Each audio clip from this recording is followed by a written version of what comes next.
ಧ್ಯಾನ ಬಂಧುಗಳಿಗೆ ಆತ್ಮಪೂರ್ವಕ ನಮಸ್ಕಾರಗಳು. ಮೊದಲನೇದಾಗಿ ಮಹಾವತಾರ್ ಬಾಬಾಜಿಯವರಿಗೆ ನನ್ನ ನಮನಗಳು. ಹಾಗೆಯೇ ಧ್ಯಾನ ಹಾಗೂ ಸ್ವಾಧ್ಯಾಯದ ಪರಿಕಲ್ಪನೆಯನ್ನ ಸಾರಿದಂತಹ ಎಲ್ಲರ ಗುರುಗಳು ಆಗಿರತಕ್ಕಂತಹ ಬ್ರಹ್ಮಶ್ರೀ ಡಾಕ್ಟರ್ ಸುಭಾಷ್ ಪತ್ರಿಜಿಯವರಿಗೂ ಸಹ ನನ್ನ ನಮನಗಳು. ಈ ವೇದಿಕೆಯನ್ನು ನಿರ್ಮಾಣ ಮಾಡಿ ನಮ್ಗೆಲ್ಲರಿಗೂ ಅವಕಾಶ ಮಾಡಿಕೊಟ್ಟಿರತಕ್ಕಂತಹ ಮಹಾವತಾರ್ ಸಂಸ್ಥೆಯ ಸಂಸ್ಥಾಪಕರು ಆಗಿರತಕ್ಕಂತಹ ಡಾಕ್ಟರ್ ರಂಗನಾಥ್ ಸರ್ ಅವರಿಗೆ ನಮನಗಳು. ನನ್ನ ತಂದೆ ತಾಯಿಗೆ ಪ್ರಣಾಮವನ್ನ ತಿಳಿಸುತ್ತಾ ಇಂದಿನ ಕಾರ್ಯಕ್ರಮವನ್ನ ಪ್ರಾರಂಭ ಮಾಡೋಣ. ಈ ದಿನ ಜನವರಿ 17 ಶನಿವಾರ ದಿನ.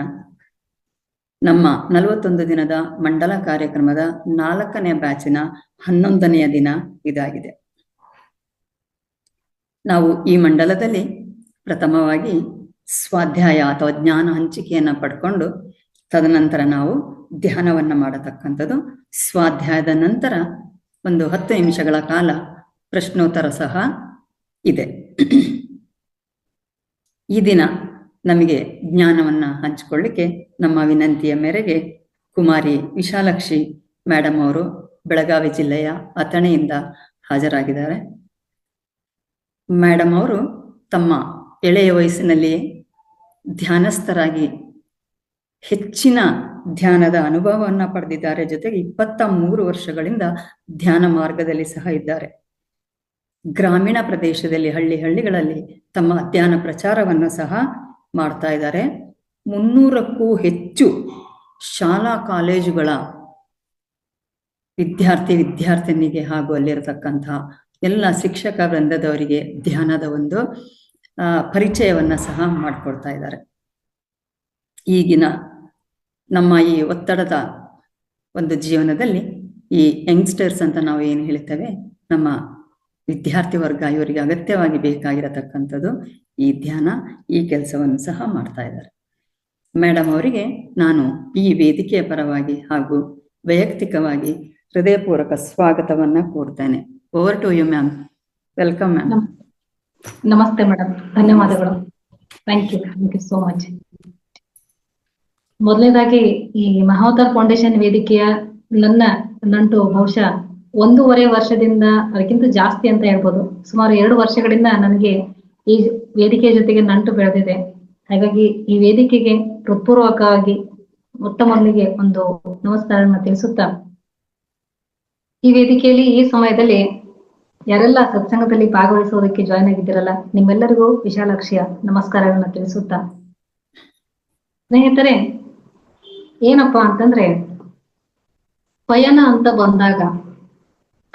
ಅಂತ ಬಂದಾಗ ಈ ಭೂಮಂಡಲದ ಪ್ರಯಾಣ ಕೂಡ ಒಂದಿದೆ ಅನ್ನೋದು ನಮ್ಮ ಅರಿವಿಗೆ ಬರುತ್ತೆ ಅಲ್ವಾ? ನಾವೆಲ್ಲ ಪ್ರಯಾಣಿಕರು, ಈ ಭೂಮಂಡಲದ ಪ್ರಯಾಣಿಕರು ನಾವೆಲ್ಲ. ಈ ಪ್ರಯಾಣದಲ್ಲಿ ಇನ್ನೂ ಹಲವಾರು ಪ್ರಯಾಣಗಳಿದೆ. ಹಲವಾರು ಜರ್ನಿ ಇದೆ. ಸಾಮಾಜಿಕ ಜರ್ನಿ ಇದೆ, ಭಾವನಾತ್ಮಕ ಜರ್ನಿ ಇದೆ, ಕಲ್ಪನಾತ್ಮಕ ಜರ್ನಿ ಇದೆ, ಪ್ರಾಪಂಚಿಕ ಜರ್ನಿ ಇದೆ, ಆಧ್ಯಾತ್ಮಿಕ ಪ್ರಯಾಣ ಇದೆ. ಓಕೆನಾ? ಇಲ್ಲಿವರೆಗೆ ನಾವು ಎಲ್ಲದರ ಅನುಭವ ತಗೊಂಡಿದ್ದೀವಿ. ಈ ಆಧ್ಯಾತ್ಮಿಕ ಜೀವನ ಪಯಣ ಅಂತ ಬಂದಾಗ ಇದು ಅರಿವಿಗೆ ಸಂಬಂಧಪಟ್ಟದ್ದು ಅನ್ನೋದು ನಮ್ಮೆಲ್ಲರಿಗೂ ಗೊತ್ತು. ಜಾಗೃತಿ, ಎಲ್ಲಿ ಜಾಗೃತಿ ಮೂಡುತ್ತೋ ಅಲ್ಲಿಂದನೇ ಆಧ್ಯಾತ್ಮಿಕ ಪ್ರಯಾಣ ಅನ್ನೋದು ಆರಂಭ ಆಗುತ್ತೆ. ಓಕೆನಾ? ಸೊ ಈಗಾಗ್ಲೇ ಅಂತಹ ಅರಿವನ್ನ, ಒಂದು ಜಾಗೃತಿಯ ಅರಿವನ್ನ ಮೂಡಿಸುವಂತಹ ಕೆಲಸನ ಈ ಮಹಾವತಾರ್ ಫೌಂಡೇಶನ್ ವೇದಿಕೆ ಮಾಡ್ತಾ ಇದೆ. ಓಕೆನಾ? ಸೊ ಸಿಂಪಲ್ ಆಗಿ ತಿಳ್ಕೊಳ್ಳೋಣ ಸ್ನೇಹಿತರೆ, ಏನಿದು ಆಧ್ಯಾತ್ಮಿಕ ಜೀವನ ಪಯಣ ಏನಿರ್ಬೋದು? ಆಧ್ಯಾತ್ಮಿಕತೆ ಅಂದ್ರೇನು ಸಿಂಪಲ್ ಆಗಿ ತಿಳ್ಕೊಳ್ಳೋಣ. ಮೊದಲನೇದಾಗಿ ಯಾವುದನ್ನ ಮಾಡ್ಬೇಕು, ಯಾವುದನ್ನ ಮಾಡಬಾರ್ದು ಅನ್ನೋದನ್ನ ತಿಳ್ಕೋಬೇಕು. ಮೊದಲನೇದಾಗಿ ಸರಿಯಾದದ್ದನ್ನ ಮಾಡ್ತಾ ಇರ್ಬೇಕು, ಸರಿಯಲ್ಲದನ್ನ ಮಾಡ್ತಾ ಇರಬಾರ್ದು. ಯಾವುದು ನಮ್ಮ ಜೀವನಕ್ಕೆ ಅಗತ್ಯ ಇದೆಯೋ, ನಮ್ಮ ಆತ್ಮನಿಗೆ ಅಗತ್ಯ ಇದೆಯೋ, ನಮ್ಮ ಮನಸ್ಸಿಗೆ ಬುದ್ಧಿಗೆ ಅಗತ್ಯ ಇದೆಯೋ ಅದನ್ನ ಮಾಡ್ತಾ ಇರೋದು. ಯಾವುದು ನಮ್ಮ ಮನಸ್ಸಿನ, ಆತ್ಮದ, ಬುದ್ಧಿಯ ಚೈತನ್ಯವನ್ನ ಕಡಿಮೆ ಮಾಡುತ್ತೋ ಅಂತದನ್ನ ಬಿಟ್ಬಿಡೋದು. ಅಂದ್ರೆ ಸರಿಯಾದದ್ದನ್ನ ಮಾಡೋದು. ಯಾವುದನ್ನ ಮಾಡ್ಬೇಕು ಅದನ್ನ ಅಷ್ಟೇ ಮಾಡೋದು, ಯಾವುದನ್ನ ಮಾಡ್ಬಾರ್ದಲ್ಲ ಅದನ್ನ ಮಾಡ್ಲೇಬಾರ್ದು. ಹಾಗಾದ್ರೆ ಮಾಡ್ಬೇಕಾಗಿರೋದೇನು? ಸತ್ಕಾರ್ಯಗಳನ್ನ, ಸತ್ಕರ್ಮಗಳನ್ನ. ಅದು ಹೇಗಾಗುತ್ತೆ, ಯಾವುದರಿಂದ ಆಗುತ್ತೆ, ಅಂತ ಬಂದಾಗ ನಮ್ಮ ಮಾತಿಂದ ಇರ್ಬೋದು, ನಮ್ಮ ಕೃತಿಗಳಿಂದ ಇರ್ಬೋದು, ನಾವು ಮಾಡ್ತಕ್ಕಂತಹ ಕೆಲಸಗಳಿಂದ ಇರ್ಬೋದು, ಸೇವಾ ಕಾರ್ಯಗಳಿಂದ ಇರ್ಬೋದು, ಅಷ್ಟೇ ಯಾಕೆ ನಮ್ಮ ಆಲೋಚನಾ ರೀತಿಯಿಂದ ಯೋಚನೆಯಿಂದ ಕೂಡ ನಾವು ನಮ್ಮ ಸತ್ಕಾರ್ಯಗಳನ್ನ ಒಳ್ಳೇದನ್ನ ಮಾಡ್ತಾ ಇರ್ಬೋದು ಸ್ನೇಹಿತರು. ಇವೆಲ್ಲ ಕೂಡ ಈ ಆಧ್ಯಾತ್ಮಿಕತೆ ಅಂಶಗಳೇ. ಇನ್ನೊಬ್ಬರ ಮನಸ್ಸಿಗೆ ನೋವನ್ನ ಮಾಡದೇ ಇರುವುದು ಕೂಡ ಆಧ್ಯಾತ್ಮಿಕತೆಯ ಒಂದು ಭಾಗ. ಇದು ನಮ್ಮ ಪ್ರಯಾಣದಲ್ಲಿ ಬರುತ್ತೆ. ಯಾರ ಮನಸ್ಸಿಗೂ ನೋವನ್ನ ಉಂಟು ಮಾಡದೆ ತನ್ನ ಪಾಡಿಗೆ ತಾನಿರ್ತಾ ಲೋಕಹಿತಕ್ಕಾಗಿ ಚಿಂತನೆ ಮಾಡ್ತಾ ಇರೋರೆ ಆಧ್ಯಾತ್ಮಿಕ ಜೀವಿಗಳು. ಯಾರಿಗೂ ಕೂಡ ಹಿಂಸೆ ಮಾಡೋದು ಬೇಡ, ದೈಹಿಕವಾಗಿ ಆಗ್ಲಿ ಮಾನಸಿಕವಾಗಿ ಆಗ್ಲಿ ಯಾವುದು ಕೂಡ ಬೇಡ. ಜೊತೆಗೆ ವೈಚಾರಿಕವಾಗಿ ಕೂಡ ಆಲೋಚನಾ ಒಂದು ರೀತಿಯಲ್ಲೂ ಕೂಡ ಯಾರಿಗೂ ಕೆಟ್ಟದ್ದನ್ನ ಬಯಸದೇ ಇರೋದು. ಅಷ್ಟು ಸೂಕ್ಷ್ಮ ಇದೆ ಆಧ್ಯಾತ್ಮ ಅಂದ್ರೆ, ಅಷ್ಟು ಸೂಕ್ಷ್ಮ. ಹಾಗಾಗಿ ಸ್ನೇಹಿತರೆ, ಎಲ್ಲಿಂದ ಆರಂಭ ಆಗುತ್ತೆ ಆಧ್ಯಾತ್ಮ ಅಂತಂದ್ರೆ ನಮ್ಮಿಂದಾನೇ, ನಮ್ಮ ಒಳಗಿಂದ ಆರಂಭ ಆಗುತ್ತೆ. ನಾವು ಪ್ರಾಪಂಚಿಕತೆಯಲ್ಲಿ ಹಲವಾರು ಏರಿಳಿತ ನೋಡ್ತಾ ಬಂದಿರ್ತೀವಿ. ಏನಪ್ಪ ಜೀವನನೇ ಬೇಸರ ಅನಿಸ್ತಾ ಇದೆ, ಮನಸ್ಸು ತುಂಬಾ ಅಶಾಂತ ಸ್ಥಿತಿಯಲ್ಲಿದೆ, ಇದಕ್ಕೆಲ್ಲ ಏನ್ ಮಾಡ್ಬೇಕು, ಹೀಗೆ ಪ್ರಶ್ನೆ ಬಂದು ನಿಂತಾಗ ನಮ್ಮ ಅರಿವಿಗೆ ಬರೋದು ಕೊನೆಯ ಒಂದು ಪರಿಹಾರ ಯಾವ್ದಪ್ಪ ಅಂದ್ರೆ ಆಧ್ಯಾತ್ಮ. ಇಲ್ಲಿವರೆಗೆ ಅದೇನಾಗಿತ್ತಪ್ಪ ಅಂತಂದ್ರೆ ಸುಮಾರು ಇಲ್ಲಿವರೆಗೆ ಒಂದು 20-30 ವರ್ಷದ ಹಿಂದೆ ಏನಾಗಿತ್ತು, ಇರ್ಲಿ ಬಿಡಪ್ಪ ವಯಸ್ಸಾದ್ಮೇಲೆ ಆಧ್ಯಾತ್ಮಿಕತೆ ಅಂತ ಇತ್ತು. ಬಟ್ ಇವಾಗ ಹಾಗಿಲ್ಲ. ಎಲ್ಲಿಂದ ಸ್ಟಾರ್ಟ್ ಆಗ್ಬೇಕು ಆಧ್ಯಾತ್ಮಿಕತೆ? ಬುದ್ಧಿಮಟ್ಟ ಯಾವಾಗ ಬೆಳೆಯುತ್ತೋ ಆಗಿಂದಾನೇ ಆರಂಭ. ಅಂದ್ರೆ ಬಾಲ್ಯಾವಸ್ಥೆಯಿಂದನೇ ಆಧ್ಯಾತ್ಮ ಅನ್ನೋದು ಆರಂಭ ಆಗ್ಬೇಕು. ಅದಕ್ಕೆ ಬುದ್ಧ ಅಷ್ಟಾಂಗ ಮಾರ್ಗಗಳನ್ನ ಹೇಳಿದ್ದು, ಅಲ್ಲೇ ಆಧ್ಯಾತ್ಮಿಕತೆ ಇದೆ. ಸರಿಯಾದ ಅಂತ ಹೇಳಿದ್ದಾರೆ. ಸರಿಯಾದ ದೃಕ್ಪಥ, ಸರಿಯಾದ ಮಾತು, ಸರಿಯಾದ ಜೀವನ ಶೈಲಿ. ನೋಡಿ 8 ಅಂಶಗಳನ್ನ ಕೊಟ್ಟಿದಾರಲ್ಲ, ಅವೆಲ್ಲವೂ ಕೂಡ ಆಧ್ಯಾತ್ಮಿಕ ಪಯಣದ ಅಂಶಗಳೇ. ಎಲ್ಲವೂ ಕೂಡ ಸರಿಯಾದ ರೀತಿಯಲ್ಲಿ ಇರ್ಬೇಕು. ಒಂದು ಚಿಕ್ಕ ಮಿಸ್ಟೇಕ್ ನಮ್ಮಿಂದ ಆಗ್ತಾ ಇದೆ ಅಂತಂದ್ರೆ, ಇದು ನನ್ನಿಂದ ಮಿಸ್ಟೇಕ್ ಆಗ್ತಾ ಇದೆ, ಇದನ್ನ ಸರಿ ಮಾಡ್ಕೋಬೇಕು ಅಂತ ಯಾವಾಗ ಗೊತ್ತಿರಲ್ಲ, ಅದು ಸ್ಪಿರಿಚುಯಾಲಿಟಿ ಒಂದು ಅಂಶ. ಅದಕ್ಕೆ ಹಲವು ನಮ್ಮೊಳಗಿರೋ ಶಕ್ತಿ ನಮಗೆ ಗೊತ್ತಾಗ್ಬೇಕು ಅಂದ್ರೆ ಅಲ್ಲಿ ಸಂಘರ್ಷ ಬೇಕು ಅಂತ ಹೇಳ್ತಾರೆ. ಅದನ್ನ ಮುಟ್ಟೋಕ್ಕಾಗಲ್ಲ, ಅದನ್ನ ಹಿಡಿಯಕ್ಕಾಗಲ್ಲ. ಆದ್ರೆ ಹೇಗೆ? ಒಂದು ವಚನದ ಮೂಲಕ ಹೇಳ್ತಾರೆ ಅಲಂಪ್ರಭುಗಳು. ಏನು ಅಂತಂದ್ರೆ, ಕಲ್ಲೊಳಗನ ಕಿಚ್ಚು ಉರಿಯಬಲ್ಲುದೆ, ಬೀಜದೊಳಗನ ವೃಕ್ಷ ಉಲಿಯಬಲ್ಲುದೆ, ತೋರಲಿಲ್ಲಾಗಿ ಬೀರಲಿಲ್ಲಾಗಿರೆಯು ಗುಹೇಶ್ವರನಿಂದ ನಿಲ್ಲುವ ಅನುಭಾವಿಸುಕಿ ಬಲ್ಲ ಅಂತ ಹೇಳ್ತಾರೆ. ಹೇಗೆ ಕಲ್ಲೊಳಗನ ಕಿಚ್ಚು ಉರಿಯಬಲ್ಲುದೆ. ಈಗ ಸೂರ್ಯಕಾಂತ ಅಂದ್ರೆ ಚಕಮಕಿ ಕಲ್ಲಂತ ನೀವೆಲ್ಲ ಅವಾಗಿನ ಹಿರಿಯರಿಗೆ ಗೊತ್ತು. ಈಗ ಕಲ್ಲನ್ನು ಉಜ್ಜಿದಾಗ ಬೆಂಕಿ ಬರ್ತಾ ಇತ್ತು ಅಲ್ವಾ? ಅದರಲ್ಲಿ ಬೆಂಕಿ ಇದೆ, ಆ ಕಲ್ಲಿನಲ್ಲಿ ಬೆಂಕಿ ಇದೆ, ಆದ್ರೆ ಅದು ನಮಗ್ ಕಣ್ಣಿಗೆ ಕಾಣಿಸ್ತಾ ಇಲ್ಲ. ಹಾಗೆ ಅದು ಕಾಣಿಸ್ಬೇಕು ಅಂದ್ರೆ ಏನ್ ಮಾಡ್ಬೇಕು? ಸಂಘರ್ಷ ಆಗ್ಬೇಕು. ಒಂದು ಕಲ್ಲಿಗೆ ಸಂಘರ್ಷ ಆದಾಗ ಅಲ್ಲಿ ಬೆಂಕಿ ಹೊತ್ಕೊಳ್ಳುತ್ತೆ, ಆಗ ಅದು ಉರಿಯುತ್ತೆ ಅಲ್ವಾ? ಇನ್ನೊಂದು ಉದಾಹರಣೆ ಹೇಳ್ತಾರೆ, 2 ಕಲ್ಲುಗಳು ಘರ್ಷಣೆಗೊಳಗಾದಾಗ ಅಲ್ಲಿ ಬೆಂಕಿ ಹೊತ್ಕೊಳ್ಳುತ್ತೆ. ನೆಕ್ಸ್ಟ್ ಶಾಂತವಾದಂತಹ ಒಂದು ಸರೋವರ ಇದೆ ಅನ್ಕೊಳ್ಳಿ, ಒಂದು ನದಿ ಇದೆ ಅನ್ಕೊಳ್ಳಿ. ನದಿ ಹತ್ರ ನೀವು ಹೋದಾಗ ನಿಮ್ಮ ಪ್ರತಿಬಿಂಬ ಅಲ್ಲಿ ಕಾಣಿಸುತ್ತೆ. ಓಕೆನಾ?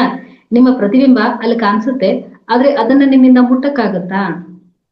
ಅರೆ ನನ್ನ ಪ್ರತಿಬಿಂಬ ಅಂತ ನೀವು ಮುಟ್ಟಿದ್ರೆ ಅದು ಸ್ಪರ್ಶರಹಿತ, ಅದು ಚಿತ್ರಣ ಮಾತ್ರ ಅಷ್ಟೇ ಅಲ್ವಾ? ಹಾಗಾಗಿ ನಮ್ಮೊಳಗಿರ್ತಕ್ಕಂತಹ ಆತ್ಮನ ಇರುವಿಕೆ ನಮ್ಮ ಅರಿವಿಗೆ ಬರ್ಬೇಕು ಅಂತಂದ್ರೆ ಈ ಜೀವನ ಸಂಘರ್ಷದ ಜೊತೆಗೆ ಆಧ್ಯಾತ್ಮಿಕ ಪ್ರಯಾಣ ಅನ್ನೋದು ಬೇಕು. ಬಹುಶಃ ಈ ಸಂಘರ್ಷಕ್ಕೆನೆ ಆಧ್ಯಾತ್ಮಿಕ ಪ್ರಯಾಣ ಅಂತ ಹೇಳ್ತಾರೆ. ನೋಡಿ, ಇಲ್ಲಿ ನಮ್ಗೆ ಹಲವಾರು ಕಷ್ಟಗಳು ಬರುತ್ತೆ, ಕೆಲವು ಬಾರಿ ಅವಮಾನಗಳಾಗುತ್ತೆ, ಆಗ ಒಳಗಡೆ ಒಂದು ಸಂಘರ್ಷ ನಡೆಯುತ್ತೆ.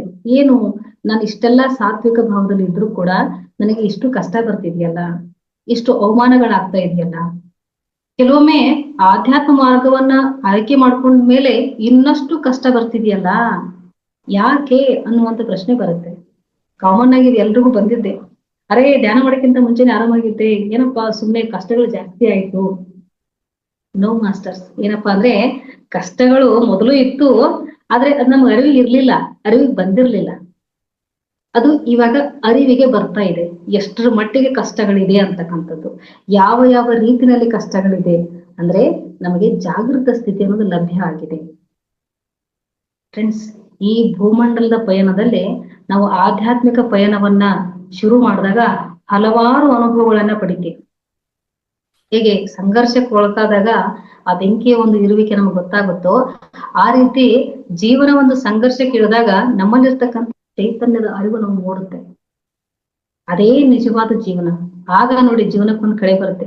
ಅಬ್ಬಾ, ಮಹಾವತಾರ್ ಫೌಂಡೇಶನ್ ವೇದಿಕೆಗೆ ಬಂದಾದ್ಮೇಲೆ ಹಲವಾರು ಸತ್ಸಂಗ ಕೇಳ್ತಾ ಇದ್ದೀವಿ, ಕೆಲವಷ್ಟನ್ನ ಅಳವಡಿಸ್ಕೊಳ್ತಾ ಇದ್ದೀವಿ. ಆಗ ನನಗೆ ಜೀವನ ಸಾರ್ಥಕ ಅನಿಸ್ತು. ಇಷ್ಟು ದಿವಸ ಎಲ್ಲೋ ಇದನ್ನ ಕಳ್ಕೊಂಡಿದ್ನಲ್ಲ ಅಂತ ಫೀಲ್ ಆಗುತ್ತೆ ಅಲ್ವಾ? ಇದೇ ಸ್ನೇಹಿತರೆ, ಇದಕ್ಕೆ ಆಧ್ಯಾತ್ಮಿಕತೆ ಅಂತ ಕರಿತೀವಿ. ಯಾವ್ದಪ್ಪ ಆಧ್ಯಾತ್ಮಿಕ ಪ್ರಯಾಣ, ಜೀವನ ಪ್ರಯಾಣ ಅಂದ್ರೆ ಯಾವಾಗ್ಲೂ ಕೂಡ ನಮ್ಮಲ್ಲಿರ್ತಕ್ಕಂಥ ಸಂತೋಷದ ಚಿಲುಮೆ ಕಡಿಮೆ ಆಗಲ್ಲ. ಅದೇ ಪ್ರಯಾಣ, ಆಧ್ಯಾತ್ಮಿಕ ಪ್ರಯಾಣ ಅಂದ್ರೆ ಅದೇ. ಕೊರತೆಗಳಿದ್ರು ಕೂಡ ಅದ್ರ ಕಡೆ ಗಮನ ಇರಲ್ಲ. Yes, it's okay, no problem, ಇದೆಲ್ಲ ಕೂಡ ನನ್ನ ಆಯ್ಕೆನೆ. ಹಾಗಾಗಿ ಫ್ರೆಂಡ್ಸ್, ಏನಪ್ಪಾ ಅಂದ್ರೆ ಇಲ್ಲಿರ್ತಕ್ಕಂಥ ಭೂಮಂಡಲದ ಸೊಬಗನ್ನ ನೋಡಿ ಆನಂದಿಸಬೇಕೇ ವಿನಃ ಅದ್ರಲ್ಲಿರ್ತಕ್ಕಂಥ ಕೊರತೆಗಳನ್ನ ನೋಡ್ತಾ ಕೂತ್ಕೋಬಾರದು. ಇದೇ ಆಧ್ಯಾತ್ಮಿಕತೆ. ಒಂದು ಹೂ ಅರಳುತ್ತೆ, ಸುಂದರವಾದಂತ ಹೂ ಯಾರಿಗೋಸ್ಕರ ಅರಳಿದೆ ಒಂದೊಮ್ಮೆ ಯೋಚನೆ ಮಾಡೋಣ. ಹಲವಾರು ಹೂ ಗಿಡ ಗಂಟೆಗಳಿದೆ, ಪ್ರತಿ ದಿನ ಮುಂಜಾನೆ ಸುಂದರವಾದಂತ ಹೂವನ್ನ ಅರಳಿಸುತ್ತೆ. ಆ ಒಂದು ಗಿಡದ ಕೆಲಸ ಅದು ಯಾರಿಗೋಸ್ಕರ ಅರಳಿಸುತ್ತೆ? ಇಡೀ ದಿನ ಆ ಹೂವನ್ನ ಹಾಗೇ ನಗಿಸ್ತಾ ಇರುತ್ತೆ. ಯಾರಿಗೋಸ್ಕರ? ನಮಗೋಸ್ಕರ ಸ್ನೇಹಿತರೆ. ನೋಡಿ, ಜಗತ್ತಿನಲ್ಲಿ ಇರ್ತಕ್ಕಂಥ ಎಲ್ಲ ವ್ಯವಸ್ಥೆ ಮನುಷ್ಯನ ಆನಂದಕ್ಕೋಸ್ಕರ ಇದೆ ಅನ್ನೋದನ್ನ ನಾವು ಯಾವತ್ತೂ ಮರಿಬಾರ್ದು. ಯಾವ್ದಕ್ಕೋಸ್ಕರ ಗೊತ್ತಾ? ಇವನು ಆಧ್ಯಾತ್ಮಿಕ ಜೀವಿ ಆಗ್ಲಿ, ಆಧ್ಯಾತ್ಮಕ್ಕೆ ಬರ್ಲಿ ಅಂತಕ್ಕಂಥದ್ದು ಎಲ್ಲ ಕೂಡ ಸ್ಫೂರ್ತಿದಾಯಕನೇ. ನಾವು 70, 80, 100 ವರ್ಷ ಬದುಕ್ತೀವಿ. ನಮ್ಮ ಮುಖ ಹೇಗಿರುತ್ತೆ? ಆ ಒಂದು ದಿನದ ಜೀವನ ಇರುತ್ತೆ ಹೂವಿಂದು, ಅದ್ರ ಮುಖ ಹೇಗೆ? ಯಾರಿಗೋಸ್ಕರ ಅರಳಿದೆ? ನಮಗೋಸ್ಕರ. ಇದನ್ನ ತಿಳ್ಕೊಳ್ಳೋದೇ ಆಧ್ಯಾತ್ಮ. ಹೂವಿನ ಸುಗಂಧ ಸುವಾಸನೆ ಯಾರಿಗೆ? ಪರ ಉಪಕಾರಿ. ನೋಡಿ, ನಮ್ಮ ಎದೆಯಲ್ಲಿರ್ತಕ್ಕಂತಹ ನೋವನ್ನ ಕಡಿಮೆ ಮಾಡಿ ಒಂದು ಕ್ಷಣಕ್ಕಾದ್ರೂ ಸಂತೋಷವನ್ನ ಕೊಡುತ್ತೆ ಅದು. ಹಾಗಾಗಿ ಸ್ನೇಹಿತರೆ, ಪ್ರತಿಯೊಂದು ಹೂ ಇರ್ಬೋದು, ಹಣ್ಣಿರ್ಬೋದು, ಬೀಸುವಂತಹ ಗಾಳಿ ಇರ್ಬೋದು, ಎಲ್ಲ ಕಡೆ ಚೆಲ್ಲಿದಂತಹ ಬೆಳಕೆ ಇರ್ಬೋದು, ಎಲ್ಲವೂ ಕೂಡ ಮನುಷ್ಯನನ್ನ ಆಧ್ಯಾತ್ಮಿಕ ಜೀವಿಯನ್ನಾಗಿ ಪರಿವರ್ತನೆ ಮಾಡೋದ್ರಲ್ಲಿ ನಿರಂತರವಾಗಿ ಶ್ರಮಿಸ್ತಾ ಇದ್ದಾರೆ. ಹರಿಯುವಂತಹ ನದಿ ಹೇಳುತ್ತೆ, ನೀನು ನಿಂತ ನೀರಾಗ್ಬೇಡ, ನೀನು ಹರಿತಾ ಇರು, 4 ಜನರಿಗೆ ಉಪಯೋಗ ಬರ್ತೀರಾ. ಯಾರೋ ವ್ಯವಸಾಯ ಮಾಡ್ತಾರೆ, ಇನ್ಯಾರೋ ಕುಡಿ ನೀರು ಅಂತ ಬಳಸ್ತಾರೆ, ಇನ್ಯಾರೋ ಪೂಜೆಗೆ ಅದನ್ನ ಅರ್ಪಿಸ್ತಾರೆ. ನೀನು ಹಾಗೆ ಆಗ್ಬೇಕು. ನಿಂತ ನೀರಾದ್ರೆ ನೀನು ಯಾವುದಕ್ಕೂ ಉಪಯೋಗ ಬರಲ್ಲ. ಇದು ನಿಸರ್ಗ ಕೊಡ್ತಿರ್ತಕ್ಕಂತ ಸಂದೇಶ. ಇದೇ ಆಧ್ಯಾತ್ಮಿಕ ಜೀವನ ಪ್ರಯಾಣದಲ್ಲಿ ಬರ್ತಕ್ಕಂತ ಅಂಶಗಳು ಸ್ನೇಹಿತರೆ. ಎಷ್ಟು ಜನ ನಾವು ಈ ಪ್ರಕೃತಿಯ ಸೊಬಗನ್ನ ನೋಡಿ ಖುಷಿ ಪಟ್ಟಿದೀವಿ. ಹಾಗೆ ಖುಷಿ ಪಟ್ಟವ್ರು ಯಾರು ಗೊತ್ತಾ? ಕುವೆಂಪು ಅವರು, ದ.ರಾ ಬೇಂದ್ರೆಯವರು, ಮಾಸ್ತಿ ವೆಂಕಟೇಶ್ ಅಯ್ಯಂಗಾರ್ ಅವರು, ಪೂರ್ಣಚಂದ್ರ ತೇಜಸ್ವಿ ಅವರು. ನೋಡಿ, ಆ ಪ್ರಕೃತಿಯ ಮಡಿಲಲ್ಲಿ ಇದ್ಕೊಂಡು ಪ್ರಕೃತಿಯನ್ನ ಆಸ್ವಾದಿಸ್ತಾ ಎಷ್ಟು ಭವ್ಯವಾದಂತಹ ಸಾಹಿತ್ಯದ ಒಂದು ಹಿರಿಮೆಯನ್ನ ಕೊಟ್ಟು ಹೋಗಿದ್ದಾರೆ. ಆ ಸಾಹಿತ್ಯದುದ್ದಕ್ಕೂ ಅದನ್ನ ಓದ್ತಾ, ಅದನ್ನ ಕೇಳ್ತಾ ಹೋದಾಗ ಒಬ್ಬ ಎಂತಹ ಆಧ್ಯಾತ್ಮಿಕ ಸೊಗಡಿದೆ ಇದರಲ್ಲಿ ಅನ್ಸುತ್ತೆ ಅಲ್ವಾ? ಹಾಗೆ ನಮ್ಮ ಬದುಕು ಆಗ್ಬೇಕು ಅಂತಂದ್ರೆ ಸರಿಯಾದದ್ದನ್ನ ಮಾಡ್ತಾ ಇರ್ಬೇಕು, ಸರಿಯಲ್ಲದನ್ನ ಬಿಡ್ತಾ ಇರ್ಬೇಕು. ಬರೀ ನಾವ್ ಏನ್ ಮಾಡ್ತಾ ಇದ್ದೀವಿ? ದೇಹ ಮತ್ತು ಮನಸ್ಸು ಖುಷಿ ಆಗೋದಕ್ಕೋಸ್ಕರ ಎಲ್ಲವನ್ನ ಮಾಡ್ತಾ ಇದ್ದೀವಿ. ಸ್ನೇಹಿತರೆ, ನಿಜಕ್ಕೂ ಆನಂದ ಎಲ್ಲಿಂದ ಆರಂಭ ಆಗುತ್ತೆ ಅಂದ್ರೆ ಆತ್ಮನಿಂದ ಆರಂಭ ಆಗುತ್ತೆ. ಆತ್ಮನನ್ನ ನೀವು ಒಮ್ಮೆ ಸಂತೋಷ ಪಡಿಸಿ ಸಾಕು, ಪದೇ ಪದೇ ಸಂತೋಷ ಪಡಿಸೋ ಅಗತ್ಯ ಇಲ್ಲ. ಆದ್ರೆ ಮನಸ್ಸನ್ನ ಪದೇ ಪದೇ ಸಂತೋಷ ಪಡಿಸ್ತಾನೆ ಇರ್ಬೇಕು. ಹೇಗೆ? ಒಂದು ಸೀರೆ ತಗೊಂಡ್ಬರ್ತೀರಾ, ರೇಷ್ಮೆ ಸೀರೆ ಅಲ್ವಾ? 2,000 ಕೊಟ್ಟು ರೇಷ್ಮೆ ಸೀರೆ ತಗೊಂಡ್ಬರ್ತೀರಾ. ಆ ಸಂತೋಷ ಎಷ್ಟು ದಿವಸ ಇರುತ್ತೆ? ಹಬ್ಬಬ್ಬ ಅಂದ್ರೆ ಆ ಸೀರೆ ಬಣ್ಣ ಮಾಸ್ ಹೋಗೋ ತನಕ ಇರುತ್ತೆ. ಅಲ್ಲಿ ತನಕನೂ ಇರಲ್ಲ. ಇವಾಗ 1 ವಾರ ಅಂದ್ರೆ ಮುಗೀತು. ನೆಕ್ಸ್ಟ್ ಮತ್ತೊಂದು ಸೀರೆ ಕಡೆ ಗಮನ ಹೋಗಿರುತ್ತೆ. ಮತ್ತೆ ಯಾರಾದ್ರೊಂದು ಹೊಸ ಸೀರೆ ಉಟ್ಕೊಂಡ್ಬಂದ್ರ, ಅರೇ ನನ್ನ ಹತ್ರ ಈ ಸೀರೆ ಇಲ್ವಲ್ಲ, ಇಂಥ ಸೀರೆ ತಗೋಬೇಕು. ನನ್ನ ಹತ್ರ ಈ ಒಡವೆ ಇಲ್ಲಲ್ಲ, ಇಂಥ ಒಡವೆ ತಗೋಬೇಕು. ಇದು ಮನಸ್ಸಿನ ಆನಂದ, ಇದು ಶಾಶ್ವತ ಅಲ್ಲ. ದೇಹದ ಆನಂದ ಹೇಗೆ? ಯಾವ್ದಾದ್ರು ಒಂದು ರುಚಿಕರವಾದ ತಿಂಡಿಯನ್ನ ತಿಂತೀರಾ, ಎಷ್ಟು ಹೊತ್ತಿರುತ್ತೆ ಆ ರುಚಿ? ರಾತ್ರಿ ಹೊತ್ತಿಗೆ ಮತ್ತೆ ಹಸಿವಾಗಿರುತ್ತೆ, ಮತ್ತೊಂದು ರುಚಿಯನ್ನ ಕೇಳುತ್ತೆ. ಇದು ದೇಹದ ಸಂತೋಷ. ಇನ್ನು ಆತ್ಮನ ಸಂತೋಷ ಹೇಗ್ ಗೊತ್ತಾ? ಈ ಸತ್ಸಂಗ ಕೇಳ್ತಿರಲ್ವಾ, ಇಡೀ ರಾತ್ರಿ ಎಲ್ಲ ಕೂಡ ಆನಂದವಾಗಿ ಇರ್ತೀರ. ನೆಕ್ಸ್ಟ್ ಡೇ ಮಾರ್ನಿಂಗ್ ಇಂದ ಸಾಯಂಕಾಲ ತನಕ ಆನಂದ ಹಾಗೇ ಇರುತ್ತೆ. ಇನ್ನೂ ಆಳವಾಗಿ ಅಧ್ಯಯನಕ್ಕೊಳಗಾದವರು ಕೂಡ ಹೇಗಿರ್ತಾರೆ ಅಂತಂದ್ರೆ, ಅವರು ಇಡೀ ತಿಂಗಳು ಪೂರ್ತಿ ಇದೇ ಆನಂದದಲ್ಲಿ ಕಳೀತಾರೆ. ಇದು ಆಧ್ಯಾತ್ಮಿಕತೆಯ ಪ್ರಯಾಣ ಅಂದ್ರೆ ಸ್ನೇಹಿತರೆ. ನಾವೆಲ್ಲರೂ ಕೂಡ ಈ ಪ್ರಯಾಣದಲ್ಲಿ ಇದ್ದೀವಿ. ಸ್ವಲ್ಪ ಏರಿಳಿತಗಳ ಆಗ್ತಾ ಇರುತ್ತೆ. ಆ ಏರಿಳಿತಗಳನ್ನ ಸೂಕ್ಷ್ಮವಾಗಿ ಗ್ರಹಿಸ್ತಾ ಹೋಗ್ಬೇಕು. ಮೇಡಮ್ ಹೇಳಿದ್ರು ಫಸ್ಟ್ಗೆ ಮಹಾವತಾರ್ ಗುರುಜಿಯವರಿಗೆ ನನ್ನ ವಂದನೆಗಳು ಅಂತ. ಸಾಧಾರಣವಾದ ಮಾತು ಅದು, ಆತ್ಮನಿಂದ ಬಂದಂತಹ ಮಾತು. ಮಹಾವತಾರ್ ಬಾಬಾಜಿ ಅವರಿಗೆ ನನ್ನ ವಂದನೆಗಳು ಅಂತಂದ್ರೆ ಅವರು ದೇಹದಿಂದ ಹೇಳಿಲ್ಲ, ಮನಸ್ಸಿಂದ ಹೇಳಿಲ್ಲ, ಆತ್ಮನಿಂದ ಹೇಳಿಲ್ಲ. ಅದೇ ಆ ಪ್ರಯಾಣದ ಒಂದು ಅಂಶ ಅದು. ಮಹಾವತಾರ್ ಬಾಬಾಜಿ ಅಂತಂದ್ರೆ ಅದು ಒಂದು ಶಕ್ತಿ, ಅದು ಒಂದು ಬೆಳಕು. ಆ ಬೆಳಕಿಗೆ ಮತ್ತೊಂದು ಬೆಳಕು ಧನ್ಯತಾ ಭಾವವನ್ನು ತೋರಿಸ್ತಾ ಇದೆ ಅಂತಂದ್ರೆ ಅದು ಪ್ರಯಾಣದಲ್ಲಿ ಇದೆ ಅಂತ ಅರ್ಥ. ಸಾಧಾರಣ ಪ್ರಾಪಂಚಿಕ ಹೇಗಿರ್ತಾನೆ, ಮಹಾವತಾರ್ ಬಾಬಾಜಿ ಅವರಿಗೆ ನನ್ನ ವಂದನೆಗಳು, ನನಗೆಲ್ಲಾ ಒಳ್ಳೇದನ್ನ ಮಾಡ್ಲಿ, ನನಗೆಲ್ಲವನ್ನ ಒಳ್ಳೇದನ್ನ ಕೊಡ್ಲಿ, ಇದು ಪ್ರಾಪಂಚಿಕ ಒಂದು ವಂದನೆ. ಆಧ್ಯಾತ್ಮಿಕ ಪ್ರಯಾಣದ ವಂದನೆಗಳು ಈ ತರ ಇರುತ್ತೆ. ಫ್ರೆಂಡ್ಸ್, ನಾವು ಇಲ್ಲಿ ತನಕ ಎಲ್ಲಾ ವಿಷಯ ತಿಳ್ಕೊಂಡಿದ್ದೀವಿ. ಎರಡ ಸಾವಿರಾರು ವಿಷಯಗಳು. ಹೇಗಪ್ಪ ಜ್ಞಾನ ಅಂತಂದ್ರೆ ಸಾಗರದಲ್ಲಿ ಬೆರಳನ್ನ ಅದ್ದಿದಷ್ಟು ಅಂತ ಆಧ್ಯಾತ್ಮ ಹೇಳ. ಸಾಗರದಲ್ಲಿ ಬೆರಳನ್ನ ಅದ್ದಿದಷ್ಟು. ಇನ್ನು 1000 ಜನ್ಮ ತಗೊಂಡು ಬಂದ್ರು ಕೂಡ ಜ್ಞಾನ ಸಂಪೂರ್ಣ ಆಯ್ತು ಅನ್ನುವಂತಹ ಮಾತೇ ಇಲ್ಲ ಸ್ನೇಹಿತರೆ, ಅಲ್ವಾ? ಹಾಗಾಗಿ ನಾವು ಅದನ್ನ ತಗೊಳ್ತಾನೆ ಇರ್ಬೇಕು. ಈಗ ವಿಚಾರಗಳಿಗೆ, ಮನಸ್ಸಿನ ಒಂದು ಸ್ಥಿತಿಗೆ ಹಲವಾರು ಉದಾಹರಣೆ ಕೊಡ್ತೀವಿ ನಾವು. ಆ ನದಿಯಲ್ಲಿ ಇರ್ತಕ್ಕಂತಹ ನೀರು, ವಿಚಾರಗಳಂದ್ರೆ ನದಿಯಲ್ಲಿರುವಂತಹ ನೀರು, ಅದು ಬತ್ತೋದೇ ಇಲ್ಲ. ನಾನ್ ಹೇಳ್ತೀನಿ, ಜ್ಞಾನ ಅಂತಂದ್ರೆ ಆ ಗಂಗಾ ನದಿಯಲ್ಲಿ ಹರಿತಾ ಇರ್ತಕ್ಕಂತಹ ಗಂಗೆಯ ಪ್ರವಾಹ ಅಂತ ನಾನು ಹೇಳ್ತೀನಿ. ಅದನ್ನ ನಿಲ್ಲೋದೆಲ್ಲ ಹಾಗೆ ಬರ್ತಾನೆ ಇರುತ್ತೆ, ಅದನ್ನ ತಗೊಳ್ತಾನೆ ಇರ್ಬೇಕು. ಯಾವಾಗ ನಾವು ಜ್ಞಾನದ ಪ್ರವಾಹದ ಹಿಂದೆ ಹೋಗ್ತೀವೋ ಆಗ ವಿಚಾರದ ಪ್ರವಾಹ ನಮಗೆ ಗಮನಕ್ಕೆ ಬರಲ್ಲ. ಇದೇ ಆಧ್ಯಾತ್ಮ ಸ್ನೇಹಿತರೆ. ಹಾಗಾಗಿ ಈ ಒಂದು ಪ್ರಯಾಣ, ಭೂಮಂಡಲದ ಪ್ರಯಾಣದಲ್ಲಿ ಆಧ್ಯಾತ್ಮಿಕ ಪ್ರಯಾಣ ಅನ್ನೋದು ಬಹಳಷ್ಟು ಪ್ರಾಮುಖ್ಯತೆಯನ್ನು ಪಡ್ಕೊಂಡಿತ್ತು. ಎಷ್ಟೋ ಜನ ಸಂಸಾರದಲ್ಲಿಯೇ ನಿರ್ವಾಣವನ್ನು ಹೊಂದಿದ್ದಾರೆ ಸಾಧಕರು. ಲಾಹಿರು ಮಹಾಶಯರು ಇರ್ಬೋದು, ಆ ಒಂದು ಪರಂಪರೆಯಲ್ಲಿ ನೋಡ್ತಾ ಬಂದಂತಹ ಎಷ್ಟೋ ಮಹಾಶಯರು ಇರ್ಬೋದು, ಆನಂದಮಯಿ ಮಾವರು ಇರ್ಬೋದು. ನೋಡಿ, ಅವರೆಲ್ಲ ಸಂಸಾರದಲ್ಲಿ ನಿರ್ವಾಣ ಹೊಂದಿದ್ರು. ಶಾರದಾ ಮಾತೆಯವರು, ರಾಮಕೃಷ್ಣ ಹೇಗಿತ್ತಪ್ಪ ಅವರ ಪ್ರಯಾಣ, ಆಧ್ಯಾತ್ಮ ಪ್ರಯಾಣ ಹೇಗಿತ್ತು? ಬಹಳ ಸುಖಪ್ರದವಾಗಿತ್ತಾ? ಇಲ್ಲ, ಬಹಳಷ್ಟು ಕಷ್ಟದಾಯಕವಾಗಿತ್ತು. ಶಾರದಾದೇವಿ ಜೀವನ ಗಂಗಾ ಅಂತ ಒಂದು ಬುಕ್ ಇದೆ ಸ್ನೇಹಿತರೆ. ಸಾಧ್ಯ ಆಯ್ತು ಅಂತಂದ್ರೆ ಎಲ್ಲರೂ ಅದನ್ನ ಖರೀದಿ ಮಾಡಿ ಓದಿ. ಎಷ್ಟು ಅದ್ಭುತವಾಗಿದೆ ಆಧ್ಯಾತ್ಮಿಕ ಜೀವನ ಪಯಣ ಅಂದ್ರೆ ಹೇಗಿರುತ್ತೆ ಅನ್ನೋದನ್ನ ಆ ಬುಕ್ಕಿನ ತಿಳ್ಕೋಬಹುದು. ರಾಮಕೃಷ್ಣರು ದೇಹ ತ್ಯಾಗ ಮಾಡಿದ ನಂತರ ಆ ತಾಯಿಗೆ ಬಹಳಷ್ಟು ಕಷ್ಟ ಬರುತ್ತೆ. ಶಾರದಾ ಮಾತೆಯವರಿಗೆ ಅವ್ರನ್ನ ದಕ್ಷಿಣೇಶ್ವರದಿಂದ ಹೊರಗಡೆ ಹಾಕ್ಬಿಡ್ತಾರೆ. ಬಹಳಷ್ಟು ಕಷ್ಟದ ಜೀವನ ಮಾಡ್ತಾ ಇರ್ತಾರೆ. ಆದ್ರೆ ಗಂಡ ಹೇಳಿದಂತಹ ಒಂದು ಸಂದೇಶ ಇರುತ್ತೆ, ಯಾವಾಗ್ಲೂ ಕೂಡ ಎಂತಹ ಸಮಯ ಬಂದ್ರು ಕೂಡ ಆಧ್ಯಾತ್ಮಿಕತೆಯಿಂದ ವಿಮುಖ ಆಗ್ಬೇಡ ಅಂತ ಹೇಳಿರ್ತಾರೆ. ಅವರ ರೂಢಿ ಹೇಗಿರುತ್ತೆ ಅಂದ್ರೆ ಬೆಳಗಿನ 3 ಗಂಟೆಗೆ ಎದ್ದು ಗಂಗಾ ನದಿಯಲ್ಲಿ ತಣ್ಣೀರು ಸ್ನಾನ ಮಾಡಿ ಬಂದು ಕೂತು 3 ಗಂಟೆಗಳ ಕಾಲ ಧ್ಯಾನ ಮಾಡ್ತಾ ಇದ್ರು. ಅದು ಮುಗಿದ ಮೇಲೆ ಪೂಜಾದಿಗಳನ್ನ ಮುಗಿಸ್ಕೊಂಡು ಬಂದಂತಹ ಎಲ್ಲ ಭಕ್ತಾದಿಗಳಿಗೆ ಅನ್ನ ಸಂತರ್ಪಣೆಗೆ ಅನ್ನ ರೆಡಿ ಮಾಡ್ತಾ ಇದ್ರು. ಇದು ಶಾರದಾ ಮಾತೆಯವರ ಇಡೀ ದಿನದ ಒಂದು ದಿನಚರಿ. ಎಲ್ಲೂ ಕೂಡ ಸಮಯವನ್ನ ವ್ಯರ್ಥ ಮಾಡ್ತಿರ್ಲಿಲ್ಲ. ಕರುಣಾಮಯಿ, ಸಹನಾಮೂರ್ತಿ. ಒಂದೊಮ್ಮೆ ಏನಾಗುತ್ತೆ, ರಾತ್ರಿ 12 ಗಂಟೆ ಆಗಿರುತ್ತೆ, ದಿನಸಿ ಎಲ್ಲ ಖಾಲಿ ಆಗಿರುತ್ತೆ, ತರಕಾರಿ ಕೂಡ ಇರಲ್ಲ. ಪರಮಹಂಸರೇ ರಾಮಕೃಷ್ಣ ಹೇಳ್ತಾರೆ, ಇಲ್ಲ ಭಕ್ತರು ಬಂದಿದ್ದಾರೆ, ಅವ್ರಿಗೆ ಊಟದ ವ್ಯವಸ್ಥೆಯನ್ನ ಮಾಡು ಅಂತ ಹೇಳ್ತಾರೆ. ಆಗ ಮಹಾತಾಯಿ ಏನ್ ಮಾಡ್ತಾರೆ ಅಂತಂದ್ರೆ ಒಂದಿಷ್ಟು ಈಗ ಏನ್ ಮಾಡಿರ್ತಾರೆ, ತರಕಾರಿ ಕಟ್ ಮಾಡಿದಂತ ಒಂದು ತ್ಯಾಜ್ಯ ವಸ್ತು ಇರುತ್ತಲ್ಲ, ಒಂದು ಬದನೆಕಾಯಿ ಸಿಪ್ಪೆನೋ ಇನ್ನೊಂದು ಇರುತ್ತಲ್ಲ, ಅದನ್ನ ಚೆನ್ನಾಗಿ ಕ್ಲೀನ್ ಆಗಿ ತೊಳೆದು ಕಟ್ ಮಾಡಿ ಒಂದು ಉತ್ತಮವಾದಂತಹ ಅನ್ನವನ್ನು ಅಲ್ಲಿ ಅವರಿಗೆ ಬಡಿಸ್ತಾರೆ, ಅಡಿಗೆನ ಬಡಿಸ್ತಾರೆ. ಅದು ಭಕ್ತಿ ಅಂದ್ರೆ, ಅದು ಆಧ್ಯಾತ್ಮ ಅಂದ್ರೆ. ಸೊ ಹೀಗಿರ್ಬೇಕಾದ್ರೆ ಅವರು ಗಂಡ ದೇಹ ತ್ಯಾಗ ಮಾಡಿದ ನಂತರ ಅವ್ರನ್ನ ಹೊರಗಡೆ ಹಾಕ್ತಾರೆ. ಆಗಿನ ಒಂದು ಸ್ಥಿತಿ ಹೇಗಿತ್ತಪ್ಪ ಅಂದ್ರೆ, ಬ್ರಾಹ್ಮಣ ಸ್ತ್ರೀಯರು ಗಂಡನನ್ನ ಕಳೆದುಕೊಂಡ್ರೆ ವಿಧವೆಯರಿಗೆ ತುಂಬಾ ಕಷ್ಟ ಇತ್ತು. ಅವ್ರನ್ನ ಸಮಾಜದಿಂದಾನೇ ಹೊರಗಡೆ ಇಡ್ತಾ ಇದ್ರು.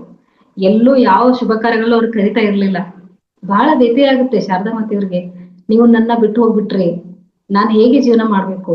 ನನ್ನ ಜೀವನ ಈ ತರ ಇದೆ, ಈ ಪ್ರಯಾಣ ನಂದು ಸುಖಕರವಾಗಿರುತ್ತಾ, ಹೇಗ್ ಮಾಡ್ಲಿ ಅಂತ ಕೇಳಿದಾಗ ಕನಸಿನ ರೂಪದಲ್ಲಿ ಬಂದವ್ರು ಹೇಳ್ತಾರೆ, ನೀನು ಏನನ್ನೇ ಬಿಟ್ರು ಕೂಡ ಧ್ಯಾನವನ್ನ ಮಾತ್ರ ಬಿಡ್ಬೇಡ. ನೀನು ನಿನ್ನ ಅನ್ನವನ್ನ ನೀನೇ ಸಂಪಾದನೆ ಮಾಡ್ಕೋ, ನಿನಗೆ ಬೇಕಾಗಿರೋ ಪದಾರ್ಥಗಳನ್ನು ನೀನೇ ಬೆಳೆದು ಉಣ್ಣು ಅಂತ ಹೇಳ್ತಾರೆ. ಶಾರದಾ ಮಾತೆಯವ್ರ ಸ್ಥಿತಿ ಹೇಗಿತ್ತು ಗೊತ್ತಾ ಸ್ನೇಹಿತರೆ? ಊಟ ಮಾಡ್ಲಿಕ್ಕೆ ನಮಗೆ ಖಾರ ಇಲ್ಲದ್ರೂ ಪರವಾಗಿಲ್ಲ, ಅಟ್ಲೀಸ್ಟ್ ಉಪ್ಪಾದ್ರೂ ಬೇಕು. ಅವರಲ್ಲಿ ಉಪ್ಪು ಕೂಡ ಇರಲಿಲ್ಲ. ಉಪ್ಪು ಸಂಪಾದನೆ ಮಾಡುವಂತಹ ಸಾಮರ್ಥ್ಯ ಕೂಡ ಶಾರದಾ ಮಾತೆಯವರಿಗೆ ಇರಲಿಲ್ಲ. ತಮ್ಮ ಮನೆ ಅಂಗಳದಲ್ಲಿ ಒಂದಿಷ್ಟು ಸೊಪ್ಪನ್ನ ಬೆಳ್ಕೊಂತ ಇರ್ತಾರೆ, ಒಂದಿಷ್ಟು ಭತ್ತವನ್ನ ಬೆಳ್ಕೊಂಡು ಅದೇ ಅನ್ನವನ್ನ ಸಪ್ಪೆ ಊಟವನ್ನ ಮಾಡ್ತಾ ಆಧ್ಯಾತ್ಮಿಕ ಜೀವನವನ್ನ ಸಾಗಿಸಿದ್ರು. ಮುಂದೊಂದು ದಿವಸ ಬರುತ್ತೆ, ಮತ್ತೆ ಎಲ್ಲ ರಾಮಕೃಷ್ಣರ ಶಿಷ್ಯಂದ್ರು ಸೇರಿ ಬರ್ತಾರೆ. ತಾಯಿ, ನಿಮ್ಮ ಮಹತ್ವ ನಮ್ಗೆ ಗೊತ್ತಾಯ್ತು, ನೀವು ಬನ್ನಿ ಅಂತ ಮತ್ತೆ ಪುನಃ ಅವರಿಗೆ ಎಲ್ಲ ಅವಕಾಶ ಕೊಟ್ಟು ಕರೀತಾರೆ. ಇವತ್ತಿನ ದಿವಸ ನಾವು ಅವ್ರನ್ನ ಏನಂತ ಕರಿತೀವಿ? ಶಾರದಾ ಮಾತೆ ಅಂತ ಕರಿತೀವಿ. ಇಡೀ ಜಗತ್ತೇ ಅವ್ರನ್ನ ತಾಯಿ ಅಂತ ಒಪ್ಕೊಂತು ಸ್ನೇಹಿತರೆ. ಆಧ್ಯಾತ್ಮಿಕ ಜೀವನ ಪ್ರಯಾಣವನ್ನ ಮಾಡಿದ್ರೆ ಹಾಗೆ ಮಾಡ್ಬೇಕು. ಸ್ವಲ್ಪ ಕುಂದು ಕೊರತೆಗಳು ನಮ್ಗೆ ಆ ಮಟ್ಟಿಗೆ ಕಷ್ಟ ಏನಿಲ್ಲ ಅಲ್ವಾ? ಆ ಮಟ್ಟಿನ ಒಂದು ಸ್ಥಿತಿ ನಮ್ಗೇನಿಲ್ಲ ಅಲ್ವಾ? ತುಂಬಾ ಹಾಯಾಗಿದೆ ನೋಡಿ. ಎಷ್ಟು ಒಳ್ಳೆ ಅವಕಾಶ ನಮ್ಮ ರಂಗನಾಥ್ ಸರ್ ಮಾಡಿಕೊಟ್ಟಿದ್ದಾರೆ ಅಂತಂದ್ರೆ, ನಮ್ಮ ಮನೆಗಳಲ್ಲಿ ಕೂತು ಆರಾಮಾಗಿ ಸತ್ಸಂಗವನ್ನ ಕೇಳ್ಬೋದು, ಧ್ಯಾನವನ್ನ ಮಾಡ್ಬೋದು. ಇಷ್ಟು ಒಳ್ಳೆ ಅವಕಾಶ ಅಲ್ವಾ? ಹಾಗಾಗಿ ಈ ವೇದಿಕೆಗೆ ಒಮ್ಮೆ ಧನ್ಯವಾದವನ್ನ ತಿಳಿಸೋಣ, ಓಕೆನಾ? ಸೊ ಈ ಪ್ರಯಾಣ ಅನ್ನೋದು ಹೇಗೆ ಸ್ನೇಹಿತರೆ? ಇದು ಏರು ಮತ್ತು ಇಳಿತಗಳ ಮಧ್ಯೆ ಇರತಕ್ಕಂತಹ ಪ್ರಯಾಣ. ಈ ಪ್ರಯಾಣದಲ್ಲಿ ನಾವು ಮಧ್ಯ ಮಾರ್ಗವನ್ನ ಅನುಸರಿಸೋದು 2ನೇ ಪಾಯಿಂಟ್. ಮೊದಲನೇದೇನೋ ಸರಿಯಾದದ್ದನ್ನ ಮಾಡ್ತಾ ಇರೋದು, ಸರಿಯಾದದ್ದನ್ನ ಬಿಡ್ತಾ ಇರೋದು. ಯಾವುದು ಸರಿಯಾದದ್ದು? ನಮ್ಮ ಆತ್ಮ ಹೇಳುತ್ತೆ ನಮಗೆ, ಇದನ್ನೇ ಮಾಡು, ಇದನ್ನ ಮಾಡ್ಬೇಡ ಅಂತ ಹೇಳುತ್ತೆ. 2ನೇದು ಯಾವ್ದಪ್ಪ ಅಂದ್ರೆ ಮಧ್ಯ ಮಾರ್ಗವನ್ನ ಅನುಸರಿಸಿ. ಯಾವುದು ಕೂಡ ಅತಿ ಬೇಡ ಸ್ನೇಹಿತರೆ. ಅತಿ ಸರ್ವತ್ರ ವರ್ಜಯೇತ್. ಅತಿಯಾಗಿ ತಿನ್ನೋದು ಬೇಡ, ಕಡಿಮೆ ತಿನ್ನೋದು ಬೇಡ. ಅತಿಯಾಗಿ ಮಾತಾಡೋದು ಬೇಡ, ಕಡಿಮೆ ಮಾತಾಡೋದು ಬೇಡ. ಅತಿಯಾಗಿ ಸೇವೆ ಮಾಡೋದು ಬೇಡ, ಹಾಗೆ ಕಡಿಮೆ ಸೇವೆ ಮಾಡೋದು ಕೂಡ ಬೇಡ. ಅತಿಯಾಗಿ ಕೇಳಿಸ್ಕೊಳ್ಳೋದು ಬೇಡ, ಹಾಗೆ ಕಡಿಮೆ ಕೇಳಿಸ್ಕೊಳ್ಳೋದು ಕೂಡ ಬೇಡ. ಅತಿಯಾದ ಕೆಲಸ ಬೇಡ, ಹಾಗೆ ಕಡಿಮೆ ಕೆಲಸ ಮಾಡೋದು ಕೂಡ ಬೇಡ. ಅತಿಯಾದ ಹೊಗಳಿಕೆ ಬೇಡ, ಹಾಗೆ ಕಡಿಮೆ ಹೊಗಳಿಕೆ ಕೂಡ ಬೇಡ. ಬೇಕು ಪ್ರಶಂಸೆ ಅನ್ನೋದು ಬೇಕು, ಪ್ರೋತ್ಸಾಹ ಅನ್ನೋದು ಬೇಕು. ಈ ಆಧ್ಯಾತ್ಮ ಸಾಧನೆ ಅನ್ನೋ ವಿಷಯಕ್ಕೆ ಬಂದಾಗ ನಾವು ಇನ್ನೂ ಹೆಜ್ಜೆ ಮಾಡ್ತಾ ಹೋದ್ರೆ ಒಳ್ಳೇದು ಅಂತ ನನ್ನ ಅಭಿಪ್ರಾಯ. ಹಾಗಾಗಿ ಸ್ನೇಹಿತರೆ, ಈ ಪ್ರಯಾಣ ಸುಖಕರವಾದದ್ದೆಲ್ಲ ನೆನ್ಪಿಟ್ಕೊಳ್ಳಿ. ಇದು ಸಂಘರ್ಷದ ಒಂದು ಪ್ರಯಾಣ. ಎಷ್ಟು ಸಂಘರ್ಷ ಮಾಡ್ತೀವೋ ಅಷ್ಟು ನಮ್ಮಲ್ಲಿ ಮಾನವೀಯತೆ ಅನ್ನೋದು ಜಾಗೃತ ಆಗುತ್ತೆ. ಯಾವಾಗ ಮಾನವೀಯತೆ ಜಾಗೃತ ಆಗುತ್ತೋ ಅದು ನಮ್ಮನ್ನ ಆಧ್ಯಾತ್ಮದ ಕಡೆಗೆ ಕರ್ಕೊಂಡು ಹೋಗುತ್ತೆ. ಎಸ್, ನೀನು ಮನುಷ್ಯ ಅದೇ, ಮನುಷ್ಯನ ನಂತರ ಮಾಡ್ಬೇಕಾದಂತ ಕರ್ತವ್ಯ ಏನು? ಮಾನವೀಯತೆಯನ್ನೆಲ್ಲ ಕಡೆ ತೋರಿಸ್ತೀವಿ, ಕರುಣಾ ಭಾವ, ಸೇವೆ ಎಲ್ಲವನ್ನ ತೋರಿಸ್ತೀವಿ. ಆ ಒಂದು ಭಾವ ಉದ್ದೀಪನ ಆಗುತ್ತೆ. ಇಷ್ಟೆಲ್ಲ ಮಾಡಿದ ನಂತರ ನೀನ್ ಯಾರು? ನೆಲೆ ನಿಸ್ವಾರ್ಥ ಭಾವ ಬಂತು, ಹಾಗಾದ್ರೆ ನೀನ್ ಯಾರು? ಆಗ ಆತ್ಮ ಪ್ರಯಾಣ ಆರಂಭ ಆಗುತ್ತೆ. ನಾನು ಯಾರು? ನಾನು ಚೈತನ್ಯ. ಅದನ್ನ ಕಂಡ್ಕೋಬೇಕಲ್ಲ. ಹಾಗಾದ್ರೆ ಏನ್ ಮಾಡ್ಬೇಕು? ಆ ಸೂರ್ಯಕಾಂತ ಕಲ್ಲ ನೋಡಿ, ಸೂರ್ಯಕಾಂತ ಕಲ್ಲನ್ನ ಹೇಗೆ ಸಂಘರ್ಷ ಮಾಡಿದಾಗ ಬೆಂಕಿ ಹೊತ್ಕೊಳ್ಳುತ್ತೋ, ಅದೇ ರೀತಿ ಈ ಪ್ರಾಪಂಚಿಕತೆ ಮತ್ತು ಆಧ್ಯಾತ್ಮಿಕತೆ ಈ ಸಂಘರ್ಷ ಮಾಡಿದಾಗ್ಲೇ ಆತ್ಮನ ಶಕ್ತಿ ಅನ್ನೋದು ಅರ್ಥ ಆಗುತ್ತೆ. ಹಲವಾರು ವಿಷಯ ಇದೆ ಸ್ನೇಹಿತರೆ, ಹಲವಾರು ವಿಷಯ ಇದೆ. 1, 2, ಸಾವಿರಾರು, ಅನ್ಗಿನತ್ ಅಂತ ಹೇಳ್ಬೋದು. ನಾವಿಲ್ಲಿ ಬಂದಿರೋದೇ ಕಲಿಯೋದಕ್ಕೋಸ್ಕರ. ಭೂಮಂಡಲ ಅನ್ನೋದು ಒಂದು ದೊಡ್ಡ ಪಾಠಶಾಲೆ ಸ್ನೇಹಿತರೆ. ಈ ಪಾಠಶಾಲೆಯಲ್ಲಿ ನಮಗೆ ಹಲವಾರು ಸಿಲೆಬಸ್ ಇರುತ್ತೆ, ಹಲವಾರು ಗುರುಗಳು ಬರ್ತಾರೆ. ನೋಡಿ, ದತ್ತಾತ್ರೇಯ ಜೀವನ ಚರಿತ್ರೆ ತಾವೆಲ್ಲ ಓದಿದಿರ ಅನ್ಸುತ್ತೆ. 24 ಗುರುಗಳು ಅಂತ ಹೇಳ್ತಾರೆ ದತ್ತಾತ್ರೇಯರು. ಒಂದು ಹೆಬ್ಬಾವು, ಪಾರಿವಾಳ, ಒಂದು ನದಿ, ಒಬ್ಬ ಬೇಟೆಗಾರ, ಒಂದು ಪಾರಿವಾಳದ ಕುಟುಂಬ, ಇದೆಲ್ಲ ಕೂಡ ಅವರಿಗೆ ಗುರುಗಳಾಗ್ತಾರಂತೆ. ಇವೆಲ್ಲ ಕೂಡ ಗುರುಗಳು. ಗಾಳಿ, ನೀರು, ಪಂಚಭೂತಗಳೆಲ್ಲ ಗುರುಗಳು. ಹಾಗೆ ಗುರು ತತ್ವವನ್ನ ಪ್ರತಿಯೊಂದರಲ್ಲೂ ಕಾಣುವಂತಹ ವಿದ್ಯೆ ಯಾವ್ದಪ್ಪ ಅಂದ್ರೆ ಆಧ್ಯಾತ್ಮ ಸ್ನೇಹಿತರು. ನಾವೆಲ್ಲ ಆ ಪ್ರಯಾಣದಲ್ಲಿ ಇದೀವಲ್ಲ, ಅದ್ಭುತವಾದಂತಹ ದೇಹ ಸಿರಿ ಸಿಕ್ಕಿದೆ. ಯಾವುದಕ್ಕೋಸ್ಕರ? ನನ್ನೊಳಗೆ ಇರ್ತಕ್ಕಂತಹ ಶಕ್ತಿಯನ್ನ ಕಂಡ್ಕೊಳ್ಳೋದಕ್ಕೋಸ್ಕರ. ನೋಡಿ, ನೀವೆಲ್ಲ ಕೆಲಸ ಮಾಡ್ತೀರಾ, ಎಲ್ಲ ಕೆಲಸ ಆದ್ಮೇಲೆ ಸತ್ಸಂಗವನ್ನ ಕೇಳ್ತೀರಾ, ಎಲ್ಲವನ್ನ ಕೇಳ್ತೀರಾ. ಕೇಳಿ ಆದ್ಮೇಲೆ ಒಂದು ಒಳಗಡೆ ಒಂದು ಪ್ರಶ್ನೆ ಉಟ್ಕೊಳ್ಳುತ್ತೆ, ನಾನು ಯಾವುದಕ್ಕೋಸ್ಕರ ಬಂದಿದ್ದೀನಿ? ನನ್ನ ಕೆಲಸ ಏನು? ಏನ್ ಕೆಲಸ? ನಾನು ಸಾಂಸಾರಿಕವಾಗಿ ಎಲ್ಲ ಜವಾಬ್ದಾರಿ ನಿಭಾಯಿಸಿದ್ದೀನಿ, ಎಲ್ಲ ಮಕ್ಕಳು, ಮರಿ ಮೊಮ್ಮಕ್ಕಳು ಎಲ್ಲರೂ ಸೆಟ್ಲ್ ಆಗಿದ್ದಾರೆ. ಆದ್ರೂ ಏನೋ ಒಂದು ಪ್ರಶ್ನೆ ಕಾಡ್ತಾ ಇದೆಯಲ್ಲ, ಏನೋ ಮಾಡ್ಬೇಕಾಗಿದೆ. ಏನ್ ಮಾಡ್ಬೇಕಾಗಿದೆ? ಮಹೋದರ್ ಫೌಂಡೇಶನ್ ವೇದಿಕೆಯಿಂದ ಹಲವಾರು ಕಡೆ ಧ್ಯಾನ ಯಜ್ಞ ನಡೀತಾ ಇದೆ, ಅಟೆಂಡ್ ಮಾಡ್ತಾ ಇದ್ದೀನಿ. ಮತ್ತೆ ಪ್ರಶ್ನೆ ಕಾಡ್ತಾ ಇದ್ದೀನಿ, ನಾನು ಏನೋ ಮಾಡ್ಬೇಕಾಗಿದೆ. ಏನ್ ಮಾಡ್ಬೇಕಾಗಿದೆ? ಜೀವನದ ಸಾರ್ಥಕತೆಯನ್ನ ಕಂಡ್ಕೋಬೇಕಾಗಿದೆ, ಶಕ್ತಿಯನ್ನ ಕಂಡ್ಕೋಬೇಕಾಗಿದೆ, ಶಕ್ತಿಯನ್ನ ಹಂಚಬೇಕಾಗಿದೆ. ತಿಳಿದಂತದ್ದನ್ನ 4 ಜನರಿಗೆ ಹೇಳ್ಬೇಕಾಗಿದೆ. ಒಳ್ಳೇದನ್ನ ಹಂಚಬೇಕು ಸ್ನೇಹಿತರೆ, ಅದು ಒಳ್ಳೇದನ್ನೇ ಮಾಡುತ್ತೆ. ನಾವೇನ್ ಕೊಡ್ತೀವಲ್ಲ ಅದನ್ನೇ ಪುನಃ ಪಡಿತಾ ಇರ್ತೀವಿ. ಹಾಗಾಗಿ ಒಳ್ಳೇದನ್ನ ಹಂಚೋಣ. ನೋಡಿ, ಸಂಕ್ರಮಣ ಮುಗೀತಲ್ವಾ ಮೊನ್ನೆ. ಒಳ್ಳೇದನ್ನ, ಸಿಹಿಯನ್ನ ತಿನ್ನೋಣ, ಸಿಹಿಯನ್ನೇ ಮಾತಾಡೋಣ. ಪ್ರತಿ ಹಬ್ಬ ಕೂಡ ನಮ್ಗೆ ಅದೇ ಸಂದೇಶ ಕೊಡ್ತಾ ಇದೆ. ಆ ನಿಟ್ಟಿನಲ್ಲಿ ನೋಡ್ತಾ ಹೋದಾಗ ಈ ಪ್ರಯಾಣ ಅನ್ನೋದು ತುಂಬಾ ಹ್ಯಾಪಿನೆಸ್ ಅಂತ ಹೇಳ್ಬೋದು. ಇದು ತುಂಬಾ ಸಂತೋಷದಾಯಕವಾಗಿದೆ. ಆದ್ರೆ ಯಾವಾಗ ಇದು ನಮ್ಗೆ ಕಷ್ಟ ಅನ್ಸುತ್ತೆ ಅಂದ್ರೆ ಸ್ವಲ್ಪ ಇಂಬ್ಯಾಲೆನ್ಸ್ ಆಗುತ್ತೆ. ಅವ್ರು ಈ ತರ ಮಾತಾಡ್ತಾ ಇದ್ದಾರೆ, ಅವ್ರು ಈ ತರ ಮಾತಾಡ್ತಾ ಇದ್ದಾರೆ, ಹೇಗೋ ಏನೋ, ಇಂಥವೆಲ್ಲ ಬೇಡ ಸ್ನೇಹಿತರೆ. ಹಂಸಬ್ ಭಗವಾನ್ ಹೇ ಅಂತ ಪತ್ರಿಜಿ ಗುರುಗಳು ಯಾವಾಗ್ಲೂ ಹೇಳ್ತಾ ಇದ್ರು. ನಾವೆಲ್ಲ ದೇವರು. ದೇವರು ಹೇಗಿರುತ್ತೆ? ಚಿಂತೆ ಮಾಡುತ್ತಾ? ಕಷ್ಟ ಬಂತು ಅಂತ ತಲೆ ಮೇಲೆ ಕೈ ಹೊತ್ಕೊಂಡು ಕುತ್ಕೊಳ್ಳುತ್ತಾ? ಇಲ್ಲ, ಯಾವಾಗ್ಲೂ ಕೂಡ ಸ್ಥಿರವಾಗಿರುತ್ತೆ. ತನ್ನ ಪ್ರಯತ್ನವನ್ನ ತಾನು ಮಾಡ್ತಾ ಇರುತ್ತೆ. ದೈವತ್ವದ ಸಿರಿಯನ್ನೇ ಹೊತ್ತು ಬಂದಂತಹ ಕೃಷ್ಣ ಏನ್ ಹೇಳಿದ್ರು ಜಗತ್ತಿಗೆ? ದ್ರೌಪದಿ ಹೇಳ್ತಾ ಇದ್ದು, ನಿನ್ಗೆ ವಿಶೇಷವಾದ ಶಕ್ತಿ ಇದೆ ಕೃಷ್ಣ, ನಿನಗೆ ಭವಿಷ್ಯತ್ತು ಕಾಣಿಸುತ್ತೆ, ಭೂತಕಾಲದ ಎಲ್ಲ ನಿಂಗೆ ನೆನಪು, ಭವಿಷ್ಯತ್ ನಿನಗೆ ಕಾಣಿಸುತ್ತೆ, ನೀನು ದೇವರು ಅಂತ ಹೇಳಿದ್ರು. ಹೌದು, ನಾನು ದೇವರು.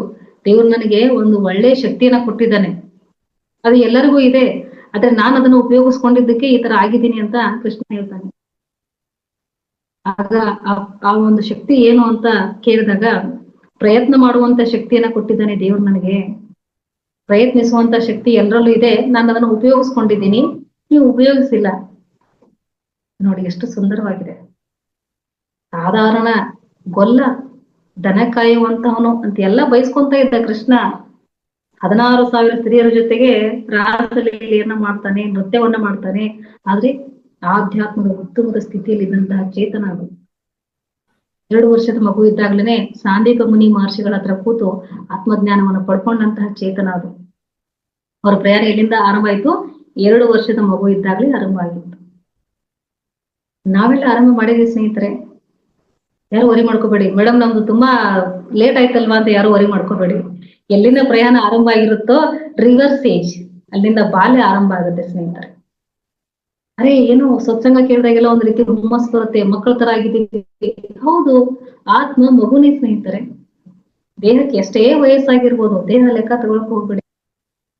ಸ್ವಲ್ಪ ಇದು ಡ್ಯಾಮೇಜ್ ಆಗ್ತಾ ಇದೆ ಅಂತಂದಾಗ ಏನ್ ಮಾಡುತ್ತೆ ದೇಹ, ಆತ್ಮ ಸ್ವಲ್ಪ ಡ್ಯಾಮೇಜ್ ಆಗಿದೆ, ಬೇರೆ ತಗೊಳ್ಳೋಣ ಚಾಯ್ಸ್ ಅಂತ ಬೇರೆ ತಗೊಳುತ್ತೆ ಅಷ್ಟೇ, ಬಿಟ್ರೆ ಬೇರೆ ಏನೂ ಆಗಲ್ಲ. ಇದೇ ಅಧ್ಯಾತ್ಮ. ಇಲ್ಲಿ ಹೆಚ್ಚು ಇದೆ ಸ್ನೇಹಿತರೆ, ಕಡಿಮೆನೂ ಇದೆ. ಭೂಮಂಡಲ ಅಂತಂದ್ರೆ ಒಂದೇ ಜನ ಇರಲ್ಲ, ಒಂದೇ ತರ ಜನ ಇರಲ್ಲ. ಸಾವಿರಾರು ರೀತಿಯ ಜನರಿದ್ದಾರೆ, ಸಾವಿರಾರು ರೀತಿಯ ಮನಸ್ಥಿತಿಗಳಿದೆ, ಕೋಟ್ಯಾಂತರ ವ್ಯವಸ್ಥೆಗಳಿದೆ. ಆ ಎಲ್ಲಾ ವ್ಯವಸ್ಥೆಗಳಲ್ಲಿ ನಮಗೆ ಯಾವ್ದು ಬೇಕು ಅದನ್ನ ಆಯ್ಕೆ ಮಾಡ್ಕೋಬೇಕು, ಬದುಕಬೇಕು. ಹೇಗೆ ನಮ್ಮೊಳಗಿನ ಆನಂದ ಕಡಿಮೆ ಆಗದೆ ಇರೋ ತರ ಬದುಕಬೇಕು. ಅದೇ ಆಧ್ಯಾತ್ಮ ಜೀವನ ಪ್ರಯಾಣ. ಸಿಂಪಲ್ ಆಗಿ ಅರ್ಥ ಆಯ್ತಾ? ಮಾರ್ಕೆಟ್ಗೆ ಹೋಗಿರ್ತೀವಿ, ಎಲ್ಲಾ ತರಕಾರಿಗಳಿರುತ್ತೆ, ಎಲ್ಲಾ ತರಕಾರಿ ತಗೊಂಡ್ಬರ್ತೀವ. ಏನ್ ಮಾಡ್ತೀವಿ? ನಮಗೆ ಯಾವ್ದು ಬೇಕು ಅದನ್ನ ಅಷ್ಟೇ ತಗೊಂಡ್ಬರ್ತೀವಿ, ಹೌದಾ? ಯಾವ್ದ್ರಲ್ಲಿ ಹೆಚ್ಚು ಇಂಟ್ರೆಸ್ಟ್ ಇರುತ್ತೆ ಮತ್ತೆ ನಮಗೆ ಯಾವ್ದು ಇಷ್ಟ ಆಗುತ್ತೆ ಅದನ್ನ ಮಾತ್ರ ತಗೊಂಡ್ಬರ್ತೀವಿ. ಹಾಗೇನೆ ಈ ಭೂಮಂಡಲ ಅನ್ನುವಂತಹ ಒಂದು ಸಂತೆಯಲ್ಲಿ ನಮಗೆ ಯಾವ್ದು ಬೇಕು ಅದನ್ನ ಅಷ್ಟೇ ತಗೋಬೇಕು. ಯಾವುದು ಬೇಡ ಅದ್ರ ಕಡೆಗೆ ಗಮನ ಕೊಡಬಾರ್ದು, ಅಷ್ಟೇ ಬಿಟ್ರೆ ಅದನ್ನ ನಿಂದೆ ಮಾಡಬಾರ್ದು. ಅದು ನಮ್ಗೆ ಬೇಡ, ಓಕೆ, ಬಟ್ ಅದ್ರ ಬಗ್ಗೆ ಕೆಟ್ಟ ಭಾವನೆ ಬೇಡ. ಅದು ಯಾವುದೇ ಇರ್ಲಿ, ನಾಟ್ ಓನ್ಲಿ ತರಕಾರಿ ವಿಷಯ ಅಷ್ಟೇ ಅಲ್ಲ, ಎಲ್ಲಾ ವ್ಯವಸ್ಥೆಗಳ ಉದ್ದೇಶ ಒಂದೇ ಸ್ನೇಹಿತರೆ. ನೋಡಿ, ಇವತ್ತಿನ ದಿವಸ ಈ ಭೂಮಿ ಮೇಲೆ ಸಾವಿರಾರು ಆಧ್ಯಾತ್ಮಿಕ ಸಂಸ್ಥೆಗಳು ಕೆಲಸ ಮಾಡ್ತಾ ಇದ್ದಾವೆ. ಎಲ್ಲರ ಉದ್ದೇಶ ಏನು? ಸುಮ್ನೆ ಒಂದ್ಸತಿ ಕನ್ನ ಆಡಿಸಿ ನೋಡೋಣ. ಎಲ್ಲರ ಉದ್ದೇಶ ಏನು? ನಮ್ಮೊಳಗಿರ್ತಕ್ಕಂಥ ಬೆಳಕನ್ನ ತಿಳ್ಕೊಳ್ಳೋದು. ಸಿಂಪಲ್. ದಾರಿ ಬೇರೆ ಬೇರೆ ಇದೆ ಅಷ್ಟೇ, ಹೋಗುವಂತಹ ಗುರಿ ಎಲ್ಲಿದೆ? ಒಂದೇ ಕಡೆ. ಇಡೀ ಭೂಮಂಡಲವೆಲ್ಲ ಸಾವಿರಾರು ನದಿಗಳು ಹರಿತಾ ಇದ್ದಾವೆ. ಅವೆಲ್ಲ ಹೋಗಿ ಎಲ್ಲಿ ಸೇರುತ್ತೆ ಸ್ನೇಹಿತರೆ? ಸಾಗರವನ್ನೇ ಸೇರುತ್ತೆ ಅಲ್ವಾ? ಹಾಗಾಗಿ ನಮ್ಮ ಪ್ರಯಾಣ ಯಾವ ದಿಕ್ಕಿನಿಂದನಾದ್ರೂ ಇರ್ಲಿ, ನಿಧಾನವಾಗಿ ಆದ್ರೂ ಇರ್ಲಿ, ಸ್ಪೀಡ್ ಆಗಿ ಆದ್ರೂ ಇರ್ಲಿ, ನಾವು ಮುಟ್ಟೋದು ಒಂದೇ ಕಡೆಗೆನೆ, ಅದು ಆತ್ಮನ ಕಡೆಗೆ. ನಮ್ಮ ಪ್ರಯಾಣ ಹೊರಗೆ ಎಷ್ಟು ಮಾಡ್ತೀವೋ ಅಷ್ಟು ಒಳಗಡೆ ಪ್ರಯಾಣ ಕೂಡ ಮಾಡ್ಬೇಕು. ಹೊರಗಿನ ಪ್ರಯಾಣ ಬಹಳ ಸುಲಭ ಸ್ನೇಹಿತರೆ, ಏನಪ್ಪಾ ಅಂತಂದ್ರೆ, ರೇವತಿ ಮೇಡಮ್ ಒಂದು 20,000 30,000 ಕೊಟ್ರೆ ಫ್ಲೈಟ್ ಟಿಕೆಟ್ ಬುಕ್ ಮಾಡಿದ್ರೆ ಆರಾಮಾಗಿ ಝೀ ಅಂತ ಹೋಗ್ಬೋದು. ಅದು ಸ್ಪೀಡ್ ಪ್ರಯಾಣ. ಸೈಕಲ್ ಮೇಲೂ ಪ್ರಯಾಣ ಮಾಡ್ಬೋದು, ಟ್ರೈನ್ ನಲ್ಲೂ ಪ್ರಯಾಣ ಮಾಡ್ಬೋದು, ಹೊರಗಿನ ಪ್ರಯಾಣ ಇವೆಲ್ಲ. ಓಕೆನಾ? ಇವಾಗಂತೂ ಬಿಡಿ ಬಸ್ ಫ್ರೀ ಆಗಿದೆ, ಎಲ್ಲಿ ಬೇಕಾದ್ರೂ ಹೋಗ್ಬೋದು, ಆರಾಮಾಗಿ ಹೋಗ್ಬೋದು. ಬಟ್ ಒಳಗಿನ ಪ್ರಯಾಣ ತುಂಬಾ ಕಷ್ಟ. ಸುಮ್ನೆ 1 ಗಂಟೆ ಹೊರಗಡೆ ಮಾರ್ಕೆಟ್ ಅಲ್ಲಿ ತಿರುಗಾಡ್ ಬಂದು ಧ್ಯಾನಕ್ಕೆ ಕುತ್ಕೋತೀನಿ ಅಂತ ಕುತ್ಕೊಳ್ಳಿ, ಆಗುತ್ತಾ? ಖಂಡಿತ ಆಗಲ್ಲ. ನಮ್ಮ ತಲೆನಲ್ಲಿ 1 ಗಂಟೆ ಪೂರ್ತಿ ಸಂತೆನೇ ಇರುತ್ತೆ. ಏನೋ ನಾವು ಹೊರಗಡೆ ತಿರುಗಾಡ್ ಬಂದಿರ್ತೀವಿ, ಆದ್ರೆ ಕೂತಾಗ್ಲೂ ಕೂಡ ಸಂತೆಯಲ್ಲೇ ಇರ್ತೀವಿ. ಅದಕ್ಕೆ ಹೇಳೋದು, ಜಗತ್ತಿನ ದೊಡ್ಡ ಕೆಲಸ ಯಾವುದು ಗೊತ್ತಾ? ಮನಸ್ಸಿನ ಪಾಡಿಗೆ ಬಿಟ್ಟು ನಮ್ಮ ಪಾಡಿಗೆ ನಾವು ಶಾಂತರಾಗಿರೋದು ಸ್ನೇಹಿತರೆ. ಅದಕ್ಕೆ ನಾವು ಅದಕ್ಕೆ ಸಾಕ್ಷಿ ಭಾವ ಅಂತಾನು ಕರಿತೀವಿ, ನನ್ನ ಜೊತೆಗೆ ನಾನಿರೋದು ಅಂತ ಕರಿತೀವಿ, ತಾದಾತ್ಮ್ಯತೆ ಅಂತ ಕರಿತೀವಿ, ಸಮಾಧಿ ಅಂತ ಕರಿತೀವಿ, ಶೂನ್ಯತೆ ಅಂತ ಕರಿತೀವಿ. ಇಷ್ಟೆಲ್ಲಾ ವಿಷಯಗಳಿದೆ. ಸುಮ್ನೆ ನೋಡ್ತಾ ಇರೋದು ಸ್ನೇಹಿತರೆ. 3ನೇ ಪಾಯಿಂಟ್ ಏನಪ್ಪಾ ಅಂದ್ರೆ, ಎಲ್ಲವನ್ನ ಸುಮ್ನೆ ನೋಡ್ತಾ ಇರೋದು, ಆಗ ಎಲ್ಲಾನು ಅರ್ಥ ಆಗುತ್ತೆ.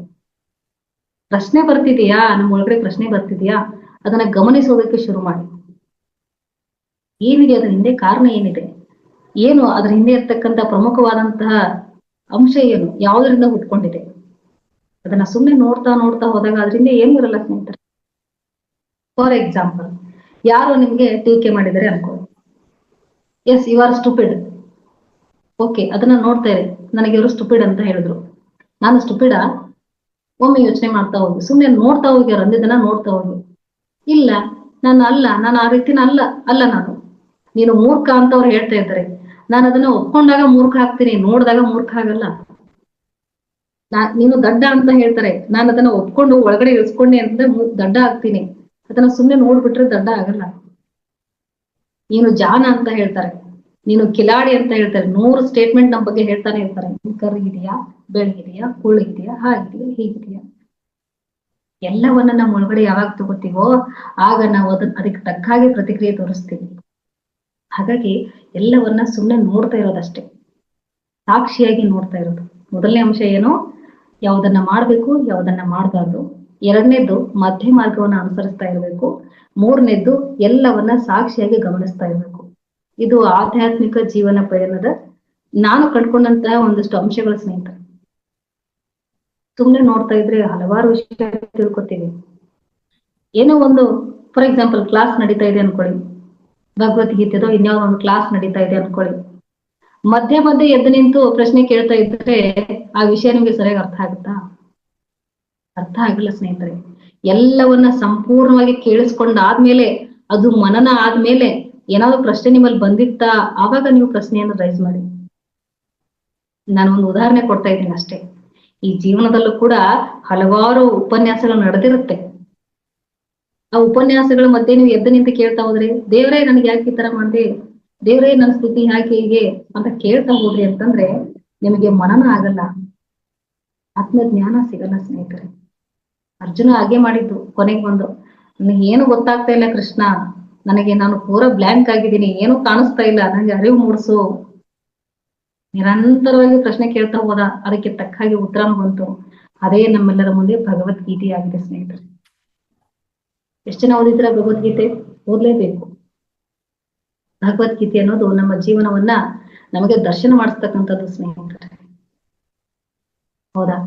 ಹಾಗಾಗಿ ಇಂತಹ ಹಲವಾರು ಪ್ರಯತ್ನಗಳು ಹಲವಾರು ವೇದಿಕೆಗಳಿಂದ ನಡೀತಾನೆ ಇದೆ, ಇನ್ನೂ ನಡೆಯುತ್ತೆ.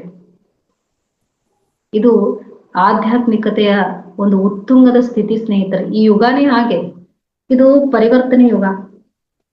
ನಾವೆಲ್ಲರೂ ಕೂಡ ಪುಣ್ಯವಂತರೇ ಅಂತ ಹೇಳ್ಬೋದು. ಭೌತಿಕ ದೇಹ ನಮ್ಗೆ ಸಿಕ್ಕಿದೆ, ಜೊತೆಗೆ ಆಧ್ಯಾತ್ಮಿಕ ಒಂದು ಅಂಶ ಪ್ರಯಾಣ ನಮ್ಗೆ ಸಿಕ್ಕಿದೆ ಅಂದ್ರೆ ಇದಕ್ಕಿಂತ ದೊಡ್ಡ ಭಾಗ್ಯ ಇನ್ನೊಂದು ಬೇಕಾ? ನಮ್ಮ ಕನಸುಗಳು ಹೇಗಿರ್ಬೇಕು ಅಂದ್ರೆ ಲೋಕ ಕಲ್ಯಾಣಾರ್ಥವಾದಂತಹ ಕನಸುಗಳಿರ್ಬೇಕು. ನಮ್ಮ ಬಯಕೆಗಳು ಜಗತ್ತನ್ನ ಪರಿವರ್ತನೆ ಮಾಡುವಂತಹ ಬಯಕೆಗಳಿರ್ಬೇಕು. ಸಿದ್ದೇಶ್ವರಪ್ಪಾಜಿಯವರು ಒಂದ್ ಕಡೆ ಹೇಳ್ತಾರೆ, ನಮಗೂ ಕನಸು ಬೀಳುತ್ತೆ, ನಮ್ಮ ಬಯಕೆಗಳು ಇರುತ್ತೆ. ಹೇಗೆ ಅಂತಂದ್ರೆ, ಧ್ಯಾನದಲ್ಲಿ ಕೂತಾಗ ಮನೆ ತುಂಬಾ ದುಡ್ಡು ಸುರಿದ ಹಾಗೆ, ಆ ಒಂದು ಕಿಟಕಿಯಿಂದ ಬಂಗಾರ ಬಂದಂಗೆ ಈ ತರ ಎಲ್ಲ ಆಗುತ್ತೆ. ಅದೇನು ಬೇಡ. ನಾನೇ ಒಂದು ದೊಡ್ಡ ಸಂಪತ್ತು ಅನ್ನುವಂತಹ ಭಾವ ಮೂಡುತ್ತಲ್ಲ, ಅದೇ ಒಂದು ನಿಜವಾದ ಭಾವ, ಅದೇ ನಿಜವಾದ ಧ್ಯಾನದ ಸಂಪತ್ತು ಸ್ನೇಹಿತರೆ. ಅಲ್ವಾ? ನಾವು ಇಲ್ಲಿ ಇದ್ದೀವಿ ಅಂತ ಈ ಜಗದ ಸ್ವಭಾವವನ್ನ ನೋಡ್ತಾ ಇದ್ದೀವಿ. ನಾವ್ ಇಲ್ಲಿ ಇಲ್ಲ ಅಂತಂದ್ರೆ ಇದನ್ನ ನೋಡಕ್ ಆಗ್ತಿತ್ತ? ಇಲ್ಲ. ಅತೀ ಕಷ್ಟದ ಸಮಯದಲ್ಲಿ ಹೇಳ್ತಾರೆ ಕೆಲವು ಜನ, ಯಾಕಾದ್ರೂ ಬದುಕಿದ್ದೀನೋ ದೇವ್ರೆ, ನನ್ನ ಮೇಲ್ ಕರ್ಕೊಂಡ್ಬಿಡು ಸಾಕು. ನಾವಿಲ್ಲಿ ಇದ್ದೀವಿ ಅಂತಾನೆ ಎಲ್ಲವನ್ನ ನೋಡ್ತಾ ಇದ್ದೀವಿ. ಮೇಲೆ ಏನಿದೆ ಸ್ನೇಹಿತರೆ?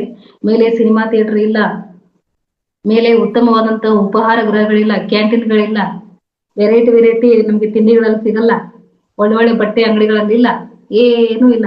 ಯಾಕೆ? ಇಲ್ಲಿ ಭೌತಿಕ ದೇಹನೇ ಇಲ್ಲ. ಅಲ್ಲಿರೋದು ಓನ್ಲಿ ಅಸ್ಟ್ರಲ್ ಬಾಡಿ ಅಷ್ಟೇ, ಅದು ಬೆಳಕು. ಅಲ್ಲಿ ಯಾವ ಸ್ಟಾಲ್ಗಳಿಲ್ಲ, ಎಲ್ಲ ಇರೋದು ಇಲ್ಲೇ ಸ್ನೇಹಿತರೆ. ಬಹುಶಃ ಮಹಾವತಾರ್ ಫೌಂಡೇಶನ್ ವೇದಿಕೆ ಅಲ್ಲೂ ಕೂಡ ಇದೆ, ಆಸ್ಟ್ರೇಲಿಯಾಗ ಇದೆ ಅದು ಅಲ್ಲಿ. ಅದು ಬಿಟ್ರೆ ಇನ್ ಯಾವುದೂ ಇಲ್ಲ. ನಾನು ಮುಖಸ್ತುತಿ ಮಾಡ್ತಾ ಇಲ್ಲ ಸ್ನೇಹಿತರೆ. ವೇದಿಕೆ ಎಂತಹ ಕೆಲಸ ಮಾಡ್ತಾ ಇದೆ ಅಂತಂದ್ರೆ ಆತ್ಮ ಜಾಗೃತಿಯನ್ನ ಮೂಡಿಸುವಂತ ಕೆಲಸ ಮಾಡ್ತಾ ಇದೆ. ಇದು ಸಾಧಾರಣವಾದ ಕೆಲಸ ಅಲ್ಲ. ಬಹಳಷ್ಟು ಪ್ರಶಂಸೆಯನ್ನ ವ್ಯಕ್ತಪಡಿಸ್ತಾ ಇದ್ರು ಪತ್ರಿಜಿ ಗುರುಗಳು. ಆಧ್ಯಾತ್ಮವನ್ನ ಬಿತ್ತರಿಸುವಂತ ಯಾವುದೇ ವೇದಿಕೆ ಇರಲಿ, ಅದಕ್ಕೆ ನನ್ನ ವಂದನೆಗಳು ಅಂತ ಹೇಳಿ ಇದೆ. ನಾವು ಈ ಆಧ್ಯಾತ್ಮಿಕ ಪಯಣದಲ್ಲಿ ಕಂಡ್ಕೋಬೇಕಾಗಿರ್ತಕ್ಕಂಥದ್ದು ನಾವೆಲ್ಲ ವಿದ್ಯಾರ್ಥಿಗಳು ಸ್ನೇಹಿತರೆ. ಎಲ್ಲಿವರೆಗೆ ನಾವು ಪರಿಪೂರ್ಣತೆಯನ್ನ ಸಾಧಿಸೋದಿಲ್ವೋ ಅಲ್ಲಿವರೆಗೆ ನಾವೆಲ್ಲ ವಿದ್ಯಾರ್ಥಿಗಳೇ, ಆಧ್ಯಾತ್ಮಿಕ ವಿದ್ಯಾರ್ಥಿಗಳು. ಓಕೆನಾ? ಅರ್ಥ ಆಯ್ತಾ ಸ್ನೇಹಿತರೆ?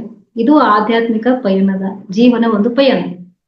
ತುಂಬಾ ಚೆನ್ನಾಗಿರುತ್ತೆ, ಹಾಗೇ ಜೀವಿಸ್ಬೇಕಷ್ಟೇ. ಇಲ್ದಿದ್ರೆ ಏನಾಗುತ್ತೆ? ನಾನು ಜೀವಂತವಾಗಿದ್ದೀನಲ್ಲ ಅಂತ ಬದುಕ್ಬೇಕಾಗತ್ತಷ್ಟೆ.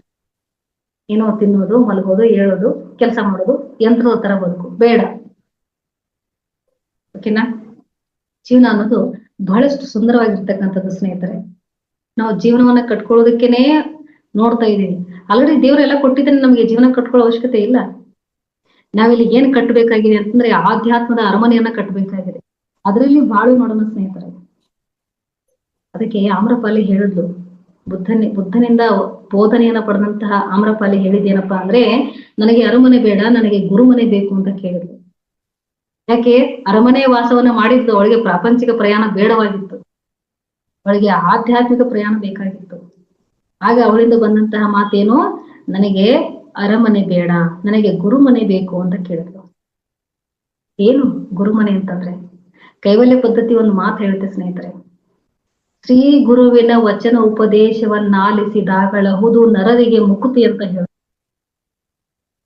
ಶ್ರೀ ಗುರುವಿನ ಸದ್ಗುರುವಿನ ವಚನ ಮತ್ತು ಉಪದೇಶಗಳನ್ನ ಆಲಿಸ್ತಾ ಅದನ್ನ ಆಚರಿಸ್ತಾ ಹೋದ್ವಿ ಅಂತಂದ್ರೆ ಆಗ್ಲೇ ಮುಕ್ತಿ ಅನ್ನೋದು ನರರಿಗೆ ಸಿಗುತ್ತೆ ಅಂತಕ್ಕಂಥದ್ದು ಕೈವಲ್ಯ ಪದ್ಧತಿ ಹೇಳೋದು ಸ್ನೇಹಿತರೆ. ಅದು ಕೂಡ ನಮ್ಮ ಜೀವನಕ್ಕೆ ಒಂದು ಮಾರ್ಗವನ್ನ ತೋರಿಸುತ್ತೆ. ಹಾಗಾಗಿ ಇಂತಹ ಒಂದು ಆಧ್ಯಾತ್ಮಿಕ ಜೀವನ ಪಯಣವನ್ನ ನಮಗೆ ಒದಗಿಸಿಕೊಟ್ಟಂತಹ ಎಲ್ಲಾ ಮಹಾಶಯರಿಗೆ, ಎಲ್ಲ ಗುರುಗಳಿಗೆ ಹೃತ್ಪೂರ್ವಕ ಧನ್ಯವಾದವನ್ನು ತಿಳಿಸುತ್ತಾ ಮತ್ತೊಮ್ಮೆ ಮಹಾವತಾರ್ ಫೌಂಡೇಶನ್ ವೇದಿಕೆಗೆ ವಿಶಾಲಾಕ್ಷಿಯ ಹೃತ್ಪೂರ್ವಕ ನಮನಗಳು, ಧನ್ಯವಾದಗಳು. ಹಾಗೆ ಆಲಿಸಿದಂತಹ ತಮ್ಮೆಲ್ಲ ಆತ್ಮಚೇತನೆಗಳಿಗೆ ಹೃತ್ಪೂರ್ವಕ ಧನ್ಯವಾದವನ್ನು ತಿಳಿಸುತ್ತಾ thank you masters, thank you madam. ಧನ್ಯವಾದಗಳು ಮೇಡಮ್. ಬಹಳ ಅದ್ಭುತವಾಗಿ ಹೇಳಿದ್ರಿ.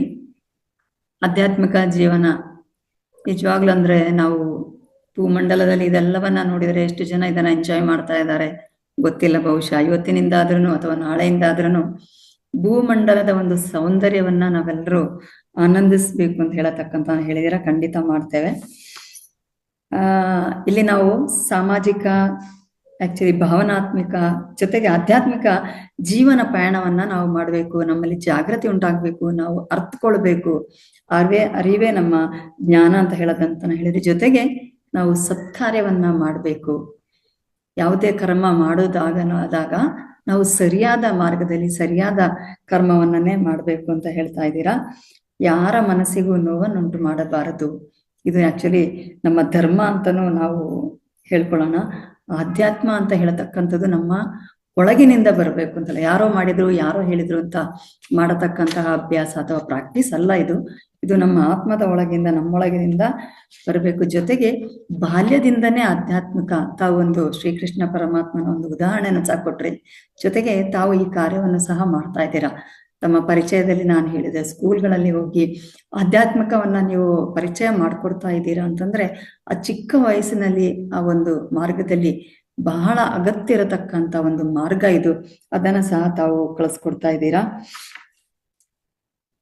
ಆಮೇಲೆ ನಿಂತ ನೀರಾಗಬಾರದು. ಯಾರೇ ಇರ್ಲಿ, ನಮ್ಮ ಅಧ್ಯಾತ್ಮ ನಮಗೆ ಗೊತ್ತಿರಬಹುದು, ಬಟ್ ಇದು ನಿಂತ ನೀರಾಗಬಾರ್ದು. ಅಂದ್ರೆ ನನ್ನ ಸ್ವಾರ್ಥ ಇರಬಾರ್ದು, ನಾನು ಮಾತ್ರ ಧ್ಯಾನ ಮಾಡ್ಕೋಬೇಕು ಅಂತ ಹೇಳತಕ್ಕಂಥದ್ದು ಇರದೆ ನೀರಾಗಿ ನದಿಗಳಂತೆ ಹರಿದು ಎಲ್ಲರಿಗೂ ಸಹ ನಮ್ಮ ಅಧ್ಯಾತ್ಮವನ್ನ ಹಂಚಬೇಕು ಅಂತ ಹೇಳತಕ್ಕಂಥದ್ದನ್ನ ಹೇಳಿದಿರ. ಜೊತೆಗೆ ನೀವು ಇದನ್ನ ಪ್ರಾಕ್ಟಿಕಲ್ ಆಗಿ ಮಾಡ್ತಾ ಇದ್ದೀರ. ತುಂಬಾ ತುಂಬಾ ಧನ್ಯವಾದಗಳು ಮೇಡಮ್. ನಮ್ಮ ಮಾಸ್ಟರ್ಸ್ಗೆಲ್ಲ ತುಂಬಾ ಅರಿವಾಯ್ತು ಅಂತ ನಾನು ಅನ್ಕೊಂಡಿದ್ದೇನೆ. ಯಾಕಂತಂದ್ರೆ ಇಷ್ಟು ಬಹಳ ಸೂಕ್ಷ್ಮವಾಗಿ, ಬಹಳ ಅರ್ಥಪೂರ್ಣವಾಗಿ ಎಲ್ಲರಿಗೂ ಅರ್ಥವಾಗುವ ರೀತಿಯಲ್ಲಿ ಹೇಳಿದ್ದೀರಾ. ನಿಮ್ಮ ಒಂದು ಜೀವನ ಪಯಣವೇ ಇದಕ್ಕೊಂದು ಉದಾಹರಣೆ. ಮತ್ತೊಮ್ಮೆ ಈ ವೇದಿಕೆಯ ಪರವಾಗಿ ಎಲ್ಲ ಧ್ಯಾನ ಬಂಧುಗಳ ಪರವಾಗಿ ಧನ್ಯವಾದಗಳು. ನೋಡೋಣ ಮೇಡಮ್, ನಮ್ಮ ಮಾಸ್ಟರ್ಸ್ ಈಗಾಗಲೇ ಹ್ಯಾಂಡ್ ರೈಸ್ ಮಾಡಿದ್ದಾರೆ.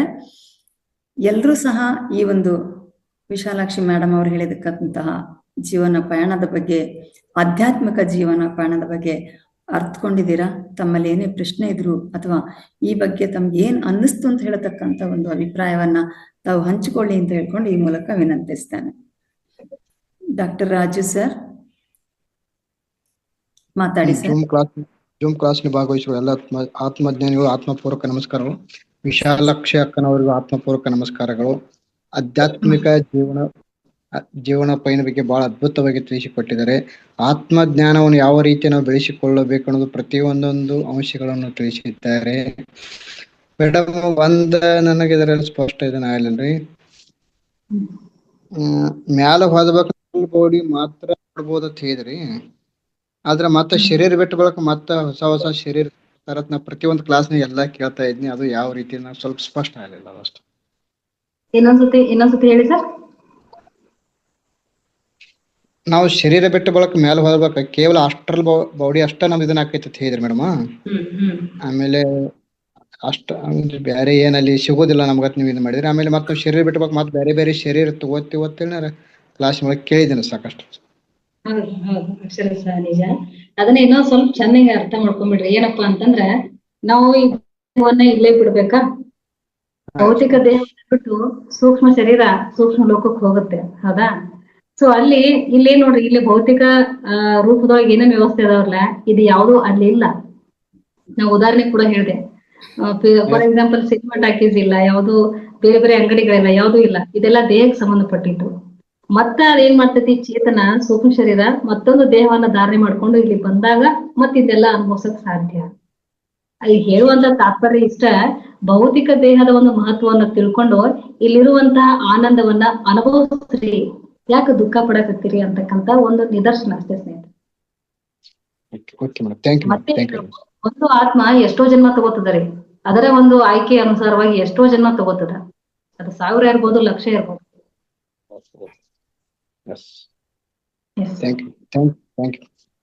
ತರ ಸಿಗ್ತಾ sir Raju sir? Astral body ಅಂದ್ರೆ ನಥಿಂಗ್ ಬಟ್ ಆತ್ಮ. ಆಕ್ಚುಲಿ ಮೇಡಮ್ ಅವ್ರು ಹೇಳಿದಾಗೆ ಈ ಭೌತಿಕ ಶರೀರ, ಬಟ್ಟೆ ಬೇಕು, ಊಟ ಬೇಕು, ಹಾಕೊಳಕ್ಕೆ ಅದು ಬೇಕು, ಇದು ಬೇಕು ಅಂತ ಹೇಳತಕ್ಕಂಥದ್ದು ಇಲ್ಲ ಅಂತ ಹೇಳೋದನ್ನ ಮೇಡಮ್ ತುಂಬಾ ಚೆನ್ನಾಗಿ ಹೇಳಿದ್ರು. Thank you ma'am, thank you sir. Okay masters, ಬೇರೆ ಏನಾದ್ರು ಪ್ರಶ್ನೆ ಇದೆಯಾ? ಯಾರಿಗಾದ್ರೂ ಏನಾದ್ರು ಡೌಟ್ಸ್ ಇದೆಯಾ ಅಥವಾ ಹೆಚ್ಚು ತಿಳ್ಕೋಬೇಕು ಅಂತಿದ್ಯಾ?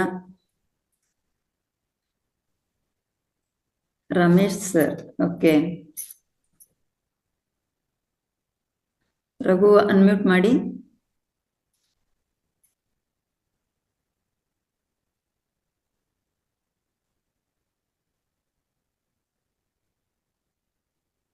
ಮಾತಾಡಿ ಸರ್. ರಮೇಶ್ ಸರ್ ಅನ್ಮ್ಯೂಟ್ ಕೊಟ್ಟಿದ್ದಾನೆ, ಅನ್ಮ್ಯೂಟ್ ಮಾಡ್ಕೊಳ್ಳಿ.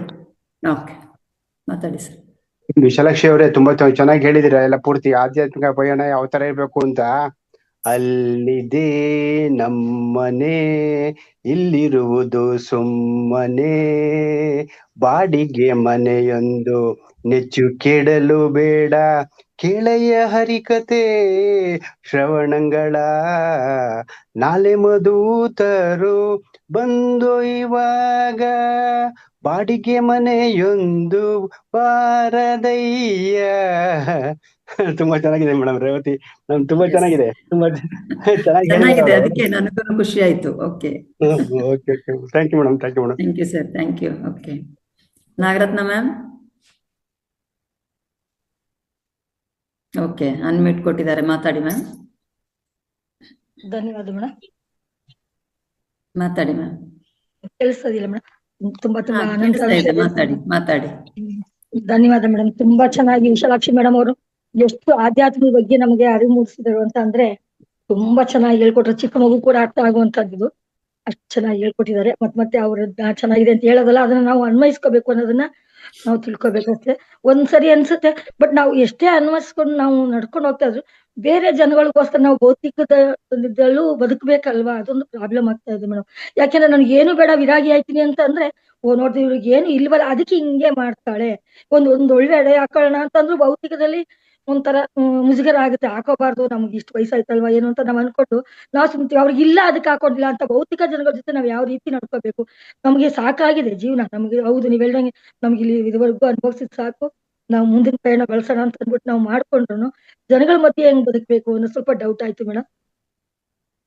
ನಾನ್ ಕೇಳಿದ ಮೇಡಮ್, ಕ್ವಶನ್ ಈ ಜನಗಳ ಮಧ್ಯೆ ಹೇಗಿರ್ಬೇಕು ಅಂತಂದ್ರೆ, ಕೆಲವು ಬಾರಿ ಕುರುಡನಂತಿರ್ಬೇಕು, ಕೆಲವು ಬಾರಿ ಕಿವುಡನಂತಿರ್ಬೇಕು, ಇನ್ನು ಕೆಲವು ಬಾರಿ ಮೂಕನಂತ ಇರ್ಬೇಕಷ್ಟೇ, ಬೇರೆ ಇನ್ನೇನಿಲ್ಲ.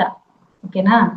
ನಾನು ಅದೇ ಹೇಳ್ದೆ, ಕೊನೆಗೊಂದು ಪಾಯಿಂಟ್ ಹೇಳ್ದೆ, ಸಾಕ್ಷಿ ಭಾವ ಅಂತ ಹೇಳ್ದೆ. ಎಲ್ಲವನ್ನ ಸುಮ್ನೆ ನೋಡ್ತಾ ಇರೋದು, ನಿಮ್ಮ ಆನಂದಕ್ಕೆ ಏನ್ ಬೇಕೋ ಅದೆಲ್ಲವನ್ನ ಮಾಡ್ತಾ ಇರೋದಷ್ಟೇ.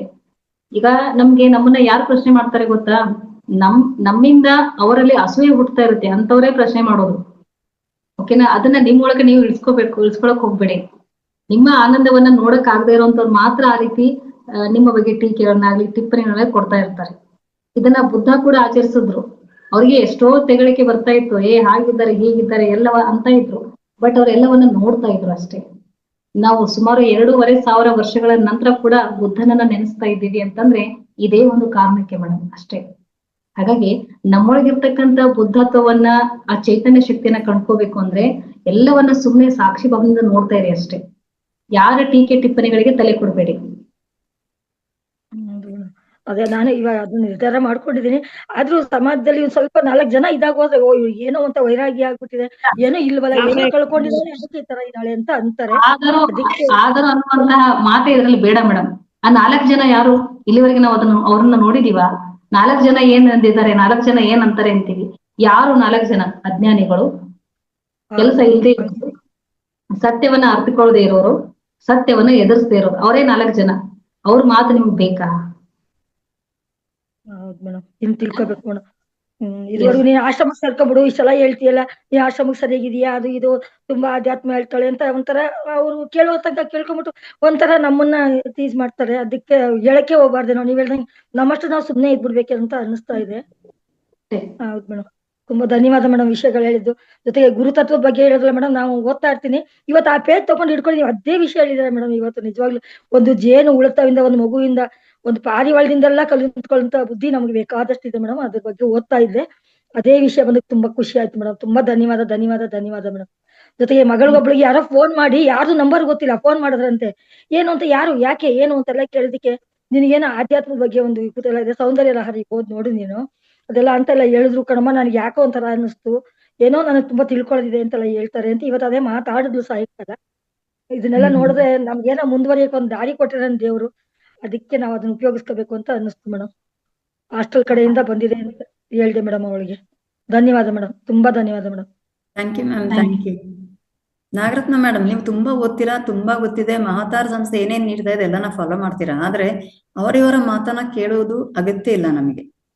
ನೀವು ಏನ್ ತಿಳ್ಕೊಂಡ್ರು ಏನ್ ಮಾಡಿದ್ರು, ಅಯ್ಯೋ ಅವ್ರು ಈಗ ಹೇಳ್ತಾರ ಹಾಗೆ ಹೇಳ್ತಾರ, ನಾವು ಕಲ್ತಿದ್ದೆಲ್ಲ ವೇಸ್ಟ್ ಆಗ್ಬಿಡುತ್ತೆ. ಅದನ್ನ ವೇಸ್ಟ್ ಮಾಡ್ಕೋಬೇಡಿ. ನಿಮ್ಮ ಏನ್ ಚೈತನ್ಯ ಇದೆ ನಿಮ್ಮಲ್ಲೇ ಇಟ್ಕೊಳ್ಳಕ್ಕೆ ನೀವು ಪ್ರಯತ್ನವನ್ನ ಮಾಡಿ. ಯಾರು ಏನ್ ನಾನು ಮಾಡ್ತಾರೋ ತಪ್ಪ, ಯಾಕೆ ನನ್ನ ಅದೆಲ್ಲ ಟೀಸ್ ಮಾಡ್ತಾರೆ? ಅಲ್ಲ, ನಿಮ್ಮ ಆಲೋಚನೆಗಳು ಆತರ ಮಾಡ್ಬೇಡಿ. ನೀವು ಹೇಳ್ಕೊಳ್ತಾರೆ, ನಾವು ಇನ್ನೊಬ್ಬರನ್ನ ಸಂತೋಷ ಪಡಿಸ್ಲಿಕ್ಕೆಲ್ಲ ಅಲ್ಲ ನಮ್ಮ ಜೀವನ, ನಮ್ಮ ಸಂತೋಷಕ್ಕೆ ನಮ್ಮ ಜೀವನ. ಇನ್ನೊಬ್ರಿಗೆ ಯಾಕೆ ಸಂತೋಷ ಪಡಿಸ್ಬೇಕು ನಾವು? ಅದಕ್ಕೆ ಯಾಕೆ ನಾವು ಪ್ರಯತ್ನ ಮಾಡ್ಬೇಕು? ನೋ, ನೀವು ಚೆನ್ನಾಗಿದ್ದೀರಾ, ಎಲ್ಲ ಮಾಡಿದ್ರೆ ನಮಗೆ ಬಹಳ ಖುಷಿ ಆಗುತ್ತೆ. ಸೊ ನೀವು ನಿಮ್ಮ ಸಂತೋಷ ಏನಿದೆ ಅದನ್ನ ನೋಡಿ, ಇನ್ನೊಬ್ಬರ ಸಂತೋಷಕ್ಕೆ ಯಾಕೆ ಟ್ರೈ ಮಾಡ್ತೀರಾ? Okay, thank you ma'am, thank you madam. ಅದೇ ಈ ಬುಕ್ ಇಟ್ಕೊಂಡು ಇಷ್ಟೊಂದೆಲ್ಲ ಓದ್ತಾ ಇದ್ದೆ. ಇವತ್ತು ಅದೇ ಪೇಜ್ಗೆ ಒಂದ್ ಪೆನ್ ಸಿಕ್ಸಿ ಹಿಂಗ ಪೆನ್ ಇಷ್ಟಕ್ಕೆ ಹಾಕಿಟ್ಟು ಕಾಫಿ ಮಾಡ್ಕೊಂಡ್ ಕೊಡ್ದೆ. ಅದೇ ವಿಷಯ ಇವತ್ತು ತುಂಬಾ ಖುಷಿ ಆಯ್ತು ಮೇಡಮ್. ತುಂಬಾ ಚೆನ್ನಾಗಿ ನಿಮ್ಗೆ ಹೇಳಿದ್ದಾರೆ. ಸೊ ನೀವು ಅದನ್ನ ಅನುಸರಣೆಯನ್ನ ಮಾಡಿ ma'am. Okay, thank you ma'am, thank you very much. Okay Jyoti madam, ಇದು ITEL P66 ಓಕೆ ಮೇಡಮ್ ನಂದೊಂದ್ ಪ್ರಶ್ನೆ. ಹೇಳಿ. ಈಗ ನಾವೆಲ್ಲ ಇದು ಆತ್ಮವನ್ನ ತಗೊಂಡ್ ಬಂದ್ ಇಲ್ಲಿ ಬಂದು ಇದನ್ನೆಲ್ಲ ನೋಡಕ್ಕೆ ಅನುಭವಿಸಕ್ಕೆ ಅಂತ ಬಂದಿರ್ತೀವಿ ಅಂತೀವಿ ಎಲ್ಲ. ಮತ್ತೆ ಆಧ್ಯಾತ್ಮಿಕಕ್ಕೆ ಹೋದ್ರೆ ಮತ್ತೆ ಆಧ್ಯಾತ್ಮಿಕದಲ್ಲಿ ಆಗುತ್ತಲ್ಲ, ನಾವೇನ್ ಅನುಭವಿಸ್ದಂಗ ಆಗುತ್ತೆ ಅಂತ ಕೇಳಿಸ್ತಾ ಇದೆ ಮೇಡಮ್? ಆಧ್ಯಾತ್ಮಿಕತೆಯಲ್ಲಿ ನಾವು ಅನುಭವಿಸೋದು ಹೇಗಿರುತ್ತೆ ಅಂದ್ರೆ ಜಾಗೃತಿಯಿಂದ ಕೂಡಿರುತ್ತೆ ಅಷ್ಟೇ. ನಾವು ಪ್ರಾಪಂಚಿಕತೆಯಲ್ಲಿ ನಾವು ಚೆನ್ನಾಗಿ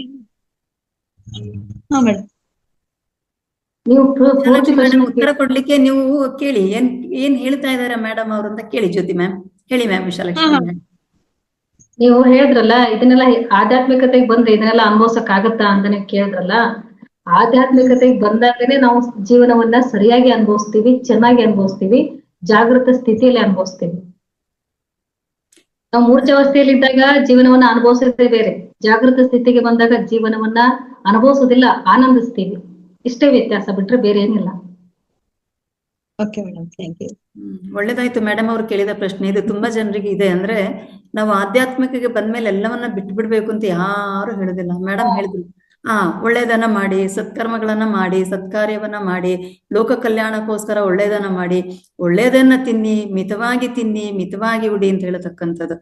ಅದರಲ್ಲಿ ಬಂದ್ರೆ ಎಲ್ಲವನ್ನ ಅನುಭವಿಸ್ಬೋದಲ್ಲ ನಾವು. ಮೇಡಮ್ ಏನ್ ಹೇಳಿದ್ರು, ಅಲ್ಲಿ ಶಾಪ್ ಇಲ್ಲ, ಮಾಲ್ ಇಲ್ಲ ಅಂತ. ಹೌದು, ನಾವು ಮಾಲಿಗೆ ಹೋದ ತಕ್ಷಣ ಅವ್ರೇನೋ ತಗೊಂಡ್ರು ನಾನ್ ತಗೋಬೇಕು, ಇವ್ರೇನೋ ತಗೊಂಡ್ರು, ಅದು ಅಗತ್ಯ ಇಲ್ವಲ್ಲ.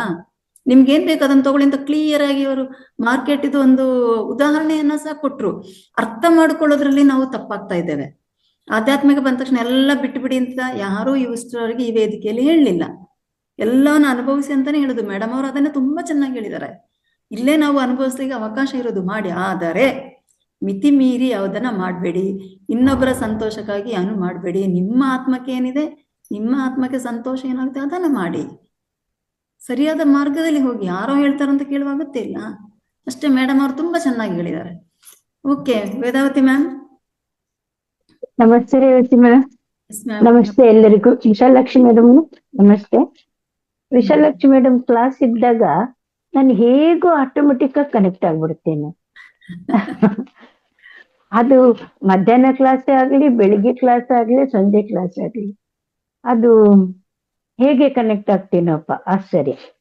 ಆಶ್ಚರ್ಯ ಅಲ್ಲ, ಇದು ನಾವೆಲ್ಲ ಒಂದೇ ಸ್ಟೇಜ್ ಅಲ್ಲಿ ಇರೋದ್ರಿಂದ ಆ ಕನೆಕ್ಟಿವಿಟಿ ಬಂದ್ಬಿಡ್ತದೆ. ನಾನು ರೀಸೆಂಟ್ ಆಗಿ ತಿಳ್ಕೊಂಡಿರೋದೇನು ಅಂತಂದ್ರೆ, ನಾವು ಆಧ್ಯಾತ್ಮಿಕವಾಗಿ ಆಗ್ಲಿ, ಧಾರ್ಮಿಕವಾಗಿ ಆಗ್ಲಿ ತುಂಬಾ ಡೀಪ್ ಹೋಗ್ತಾ ಹೋದಂಗೆ ನಾವು ಭಗವಂತನಿಗೆ ತುಂಬಾ ಹತ್ರ ಆಗ್ತೀವಿ. ಈ ಜನಗಳದೆಲ್ಲ ನಮ್ಗೆ ಏನು ತಲೆಗೆ ಹತ್ತಲ್ಲ, ತಲೆಗೆ ಹೋಗ್ಬಾರ್ದು. ಇದೊಂದು ತಿಳ್ಕೊಂಡಿದ್ದೀನಿ. ಹಾಗಾಗಿ ನಾನು ಆರಾಮಾಗಿ ಫ್ರೀ ಆಗಿದ್ದೀನಿ. ಎಲ್ಲ ಕ್ಲಾಸ್ ಅಟೆಂಡ್ ಮಾಡ್ತೀನಿ, ಪೂಜೆ ಮಾಡ್ತೀನಿ, ನನ್ನ ಈ ಅಫರ್ಮೇಷನ್ಸ್ ಎಲ್ಲ ಹೇಳ್ಕೊಳ್ತೀನಿ. ಅದೆಲ್ಲ ಹೇಳ್ಕೊಂಡಾಗ ನನಗೆ ಮೈಂಡು, ಮನಸ್ಸು, ದೇಹ ಎಲ್ಲ ಹಗುರವಾಗಿ ಕಾಣ್ತದೆ. ಇಡೀ ದಿನ ಆಕ್ಟಿವ್ ಆಗಿ ಚೆನ್ನಾಗಿದ್ದೀನಿ. ನಾಗರತ್ನ ಮೇಡಮ್ಗೆ ಇದೊಂದು ಎಷ್ಟು ದೇವ್ರ ಪುಸ್ತಕ, ಎಷ್ಟು ದೇವ್ರ ಬಗ್ಗೆ ಎಲ್ಲ ತಿಳ್ಕೊಂಡಿದ್ದಾರೆ ಅವರು. ಇದನ್ನ ಯಾಕೆ ಮನ್ಸಿಗೆ ಆಗಾಗ ಎಲ್ಲ ಇದ್ರಲ್ಲೂ ಸೆಷನ್ ಅಲ್ಲೂ ಇವರು, ಆ ಉಮಾದೇವಿಯವರು ಇಬ್ರು ಇದನ್ನೇ ಹೇಳ್ತಿರ್ತಾರೆ. ನಾವು ಅದೇ ತುಂಬಾ ಡೀಪ್ ಆಗಿ ಸಿನ್ಸಿಯರ್ ಆಗಿ ಹೋಗ್ತಾ ಇದ್ದಂಗೆ ದೇವ್ರಿಗೆ ಹತ್ರ ಆಗ್ತೀವಿ. ಇವುಗೆಲ್ಲ ನಮ್ ತಲೆಗೆ ಬರಲ್ಲ. ಆರಾಮಾಗಿ ನಮ್ ಖುಷಿಗೆ ನಾವು ಬದುಕಬೇಕು.